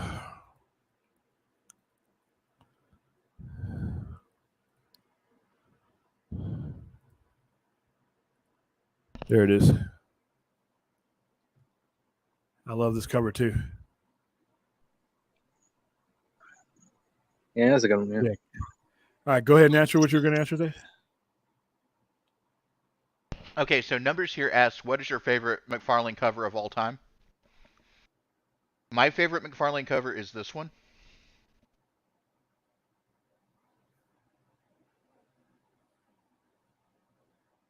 Because that is an homage to a Batman comic. Yep, Batman. Yeah, that was. Well, because McFarlane, he did some stuff on Batman too, right? Yeah, he did Batman Year 2 with the Reaper. I love that one. There's a lot of blood in that one. All right, next But one. yeah, that's my favorite McFarlane image. That's a good one. All right. Those Liefeld feet. Vince says you So, remember we're comic caught book up. numbers. All right, guys. Vince says you remember comic book cover numbers like I remember Star Trek episode titles. Oh well, yeah. It comes from collecting since the age of 8, and then after that, it was I lived and died on how much I knew about when somebody comes in and asks for a certain issue. I have to be able to associate it as quickly as possible, or I may miss out on that sale. So that part of it is there, but the fact that I am a student of it, that I collected, I didn't just get into comic books, in part of selling because it was a quick buck. I really explored these things, and like I said, there's a good chance that if you threw out any comic book issue in the 80s or 90s, that I would probably be able to tell you what it looked like, what was on the cover, and things like that. I was at that point. And then they would call over the phone to tell me, here I have these comics to sell, and I would ask them, what issues, and then they would tell me, and then I would be describing the comic to them over the phone because I had memorized the cover because that's what I was looking at it all day, So yeah, that's pretty much how it goes. And I could do the same, William, up until the mid 2000s era, and then I stopped reading comics for a little bit, and I've just now started getting back into them. Yeah, like I can tell you what is on the cover of X-Men 271 is I think it's the Shi'ar issue. Yep. I can tell you what's on the cover of X-Men 266. It's Gambit and a young Storm. X-Men 248 I think has a red cover, a red Mark Silvestri cover. There's a lot of red on. Okay, William. Here's a question I've always wanted to ask you, just never had a chance to. What is the true first appearance of Gambit? Is it the comic you just mentioned with him and Storm on the cover, or is it the annual that supposedly came out right before that? And okay, so when you consider a full appearance, it's generally going to be the full appearance. I don't believe the annual had his full appearance. No, he was on a panel in the end of the book. Yeah, like Venom's first appearance is actually not Amazing Spider-Man 298 or 300 or 299. It's actually Web of Spider-Man 18. He's the guy who you see his hands when he pushes Peter Parker into the train, and that's how Peter Parker knows there's somebody out there that could evade his spider sense. But Venom had appeared before then. It's like Wolverine. The first appearance of Wolverine is at the end of issue 180, but it's his first full appearances of 181. It's the same. It's the same with Apocalypse too. Yeah, he appears in X-Men number 4, but his full appearance is in number 5. No. It's X Factor, not X-Men. X Factor. I'm sorry, X Factor. Yeah. Any of you guys be interested in watching TVMA Savage Dragon? Not again. That was, by the way, that was Eric Larson. That was actually a pretty good selling thing, Eric Larson, because Eric Larson took over for Todd McFarlane. Yeah. And he totally the version of Venom that you see now. The version of Venom that you see now is largely credited to Eric Larson's redesign of him after the character. Because when Todd McFarlane did it, he's basically just a big Spider-Man with a grin. Eric Larson gave him the whole jaw, the tongue, all that. That's all Eric Larson, by the way. The dripping venom. Yeah. So yeah, that's so you have Eric Larson for to thank for that. But yeah, man, when it came to memorizing, I mean, now we have variant covers and things like that. I gotta know, I gotta memorize B covers, C covers. Those are the things that And for me, because of where I sit in Las Vegas, I'm not a neighborhood store, so the kind of merchandise I sell is not the kind of merchandise necessarily that sells in a neighborhood. Because I'm getting tourists that already have that neighborhood store. They're looking for the things that they missed out or they can't get where they're at. So now variants have to be a big deal. And variants, the reason why they do so many variants is because the circulation and sale of back issues is not where it was. And so in order for comic book stores and the publishers to keep us engaged, they basically make limited editions and, variant covers and everything else. So that makes up for the sales that they lost in back issues. Yeah, but technically, the whole variant cover thing is what damn near killed the industry back in the 90s. Yeah. No, no. That's a lot of people think that. What killed the second printings, and they did second printings, and second printings is different than a variant cover. Now they don't do second printings that much anymore. Second printings they devalued the comics because no one they took the original out of circulation, and if you were just looking to read it, you weren't ever going to buy the original. With variant covers, it's different because it's the same issue, but it's a lesser print with a different cover, a different artist. What killed comic books in the 90s was saturation. Oversaturation. Well, that's what I'm saying. Like, you would have like nine variants of the first cover, and then they would do that like every couple of years.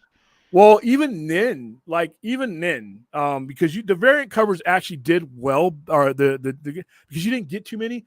What happened was print runs. Print runs is what killed the industry. And I know people love the Death of Superman, and as a reader, great, love it. Business-wise, it was one of the absolute worst things to ever happen in comics. Oh yeah, because instead of print running things based on normal average sales, everybody started print running things on speculation. People who weren't part of the genre came in, and they were driving up the demand for things that were not going to have value later on. And what the companies responded was by printing a lot of these things. When you print something like that, it loses its value, its collectability in some cases. Like we brought up the Carnage thing. That was a fun story, but you went from a print run of 100,000 nationwide of Amazing Spider-Man 363 or 368 to 250,000. Now, when you had 100,000, the collectability was there and the circulation was there. You could make your money off of the increased value of the actual back issues themselves, as alongside of the new periodical stuff that was coming out every month. You can't do that when you've tripled the run more than the value was. They also, one of the things I think that you're probably pertaining to is not the specialized covers. So like Chromium covers, Lady Death, this and that. These are things that that's what I meant. Own, That's what I meant. The Chromium stuff and all that. If they had just limited the print run on those things, it would have been okay because it's a shiny thing and special, like X-Men Alpha with the see-through cover, things like that. But they printed 300,000 copies of certain things. So, like right now, everybody loves the Death of Superman, and it's the even worst thing that happened in comics was the Return of Superman and the Reign of Superman. Story-wise, regardless, I shit you not, you don't know how many times a week I got somebody coming in thinking they got something special. And yes, story-wise, this is special to you. I didn't think too much of the whole Reign of Superman. It led to Hal Jordan going crazy when you think of, his city being destroyed from the events that kind of happened with that. But as a story, as a standalone, if I wanted to make myself taller in my chair, I have enough of this storyline and enough Death of Superman. I get every week I get somebody in. Oh, dude, guess what I got for you? You're gonna lose your shit when you see this. And they pull out the black bag with the bloody Superman on it that I got like 19 of, and that's on a low day. When I had that, I had that with the poster and the armband and the obituary. And I remember the day that happened. I'd known for like a week that Superman 75 was coming out because I worked for that comic book shop. Yeah. And the morning that was coming out, my dad saw it on the news. Exactly. Yeah, that made international news. My dad was like, "Oh my God, we got to go out and get all the copies we can of this." And I was like, "Sure, why not?" I ended up with a comic book long box full of those. That I held on to for like 15 years because my dad thought that was going to be a big thing, The story was great. The story was big. The value on that comic is horrible. You use it as a napkin. You got so many collected editions of it too with Death of Superman and Reign of Superman. Yeah. Another thing that people don't realize that even though Image was a great thing for comics, it wasn't an independent per se. You had a lot of the major people that came over, so they carried that sales volume with them. And whereas your dark horses and your things like that, their comic book circulation would rise because you know, Aliens versus Predator or Dark Horse Presents, there wasn't that many being made, so they went up in value. Spawn #1 is inflated value now, but for a long time it sat at a certain value because he printed so many of them. Spider-Man #1, remember that when he left Amazing Spider-Man and started his own comic? They printed so many of those that I can get those anywhere now. You know, so it's and that's what happened is for us stores in the 90s. We didn't have comic book movies. We didn't have things like that. We had our sales of the books and the percentages that we would make, and then we, as people who knew the genre and knew what we could predict, we could tell you that certain things are going to go up in value based on our knowledge and what the stories that we were reading. Like I could tell you that Amazing Spider-Man 300 was going to be a landmark issue based on the fact that I've been reading it and they've been building a story of this Venom guy that they've been talking about. And I've been reading the Marvel Ages and I've been reading all the news on it. As a collector and as a store owner, I could tell you that this is what's going to go up. And we're controlling the value of it because we don't have the news crews there. We don't have that. We have a relationship with our collectors, and that's how we are increasing because we are buying those, investing in those, keeping those in the store. When that person comes in, when that value climbs, that's how you do it. But if there's so many of them out there, you can get them from anywhere. So many people bought so many of those things, it stopped the circulation. Once it became so saturated, the circulation stopped. I no longer had people bringing me things of value to sell and turn over as a profit. Everybody came in with those damn suits. I had one day where 3 people came in with the Death of Superman in one day. And I'm like, get out. What are you talking about? I mean, you had those variant covers in '97 for that timeless masterpiece Steel with Shaq. Yeah, and these are things that hurt the industry because back in the 90s you just couldn't survive off of the new stuff. You had to have a decent ratio, and I opened in December '94. You had to have a decent ratio of back issues to new sales, and they drove each other. And once there was so much saturation, they no longer drove each other. Like I would be able, if you came into my store and asked me, where can I start with X-Men? I can get you started wherever you're at in X-Men, and then I can give you a pathway to relevancy to where you could start buying to make it to where the new stuff that you're buying, you're getting that connection and you're making it now. But that wasn't happening because it was so choked off and it was so saturated, and a whole bunch of stores opened in the industry. At one point in time in Vegas, we had like 31 stores. And that's too many for a city that size in the mid 90s. And what you had was you just had a log jam and nothing was moving. And so, yeah, that's what killed comics. The saturation and the things that were supposed to be special being overdone and overpublished to where they were no longer special anymore. I have a shitload of Lady Death sitting somewhere. And that was supposed to be the best thing in the world.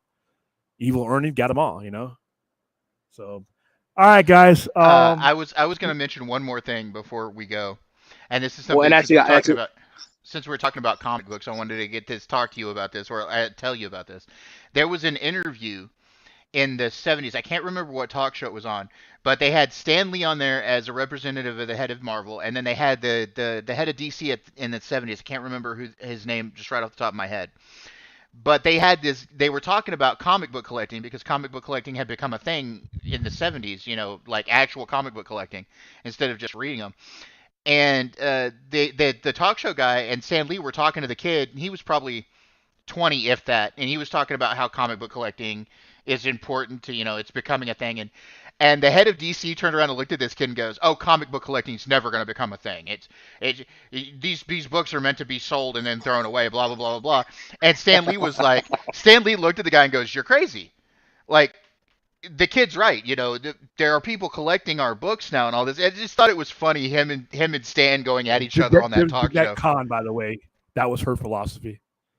Yeah. She was, that was her. I remember, I don't remember, but I remember watching the documentary with her and her mentality towards it. But at the same time, it was a different world then. So, yeah. All right, we got. And I actually had one thing I wanted to kind of bring up and kind of get your opinion on. This is kind of create a little bit of a stir in the last day or two, and as with so many things, brings us back to the Snyder Cut.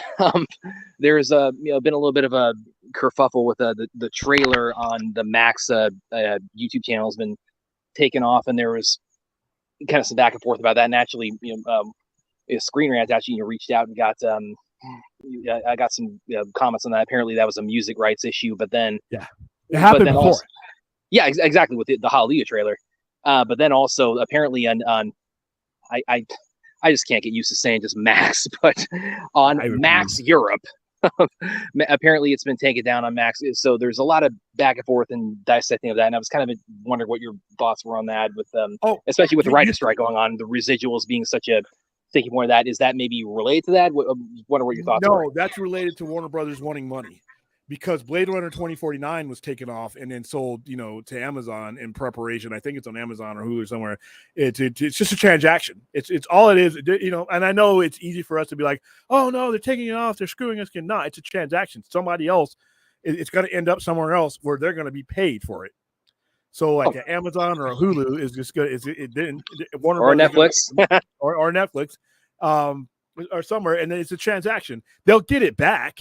But like Blade Runner 2049. I mean, I have it on digital, but I like watching it on HBO Max.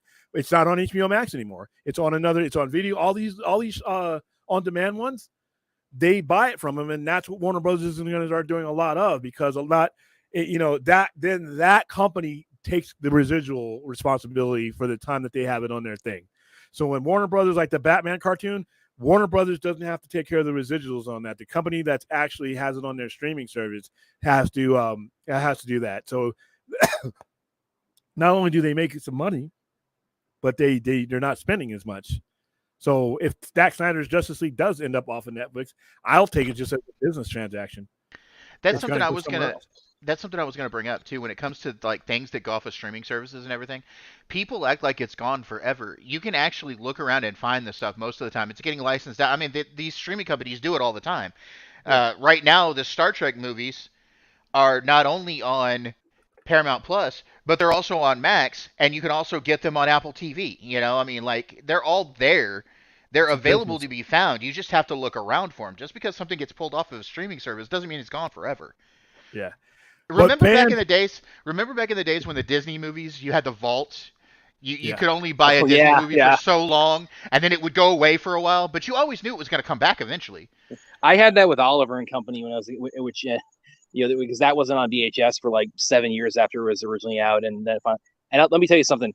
This is kind of an embarrassing confession. That black car scared the hell out of me when I was little in Oliver and Company.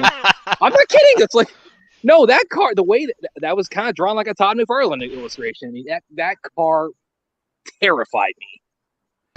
All right. Do we have any last minute stuff from the chat or anybody else? Nah, we're good. They're just talking to each other. All right, guys. So remember, one of the main reasons I'm simulcasting this week is next week. We spoke about Comic-Con. I will be broadcasting. You'll probably get sick of seeing me because I'm going to be taking a lot of pictures. I'm going to be uploading a lot of stuff, but we will be streaming live Thursday night, Friday night, Saturday night, and probably Sunday morning before I go in. And I also wanted to point out, there's going to be more uploads from more of the team, not just William. There's going to be uploads from me, Vince, probably some from Stella.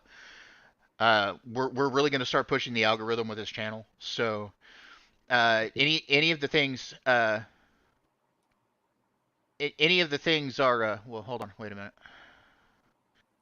Oh, okay, hold on. Just real quick, a question. X-Men questions here.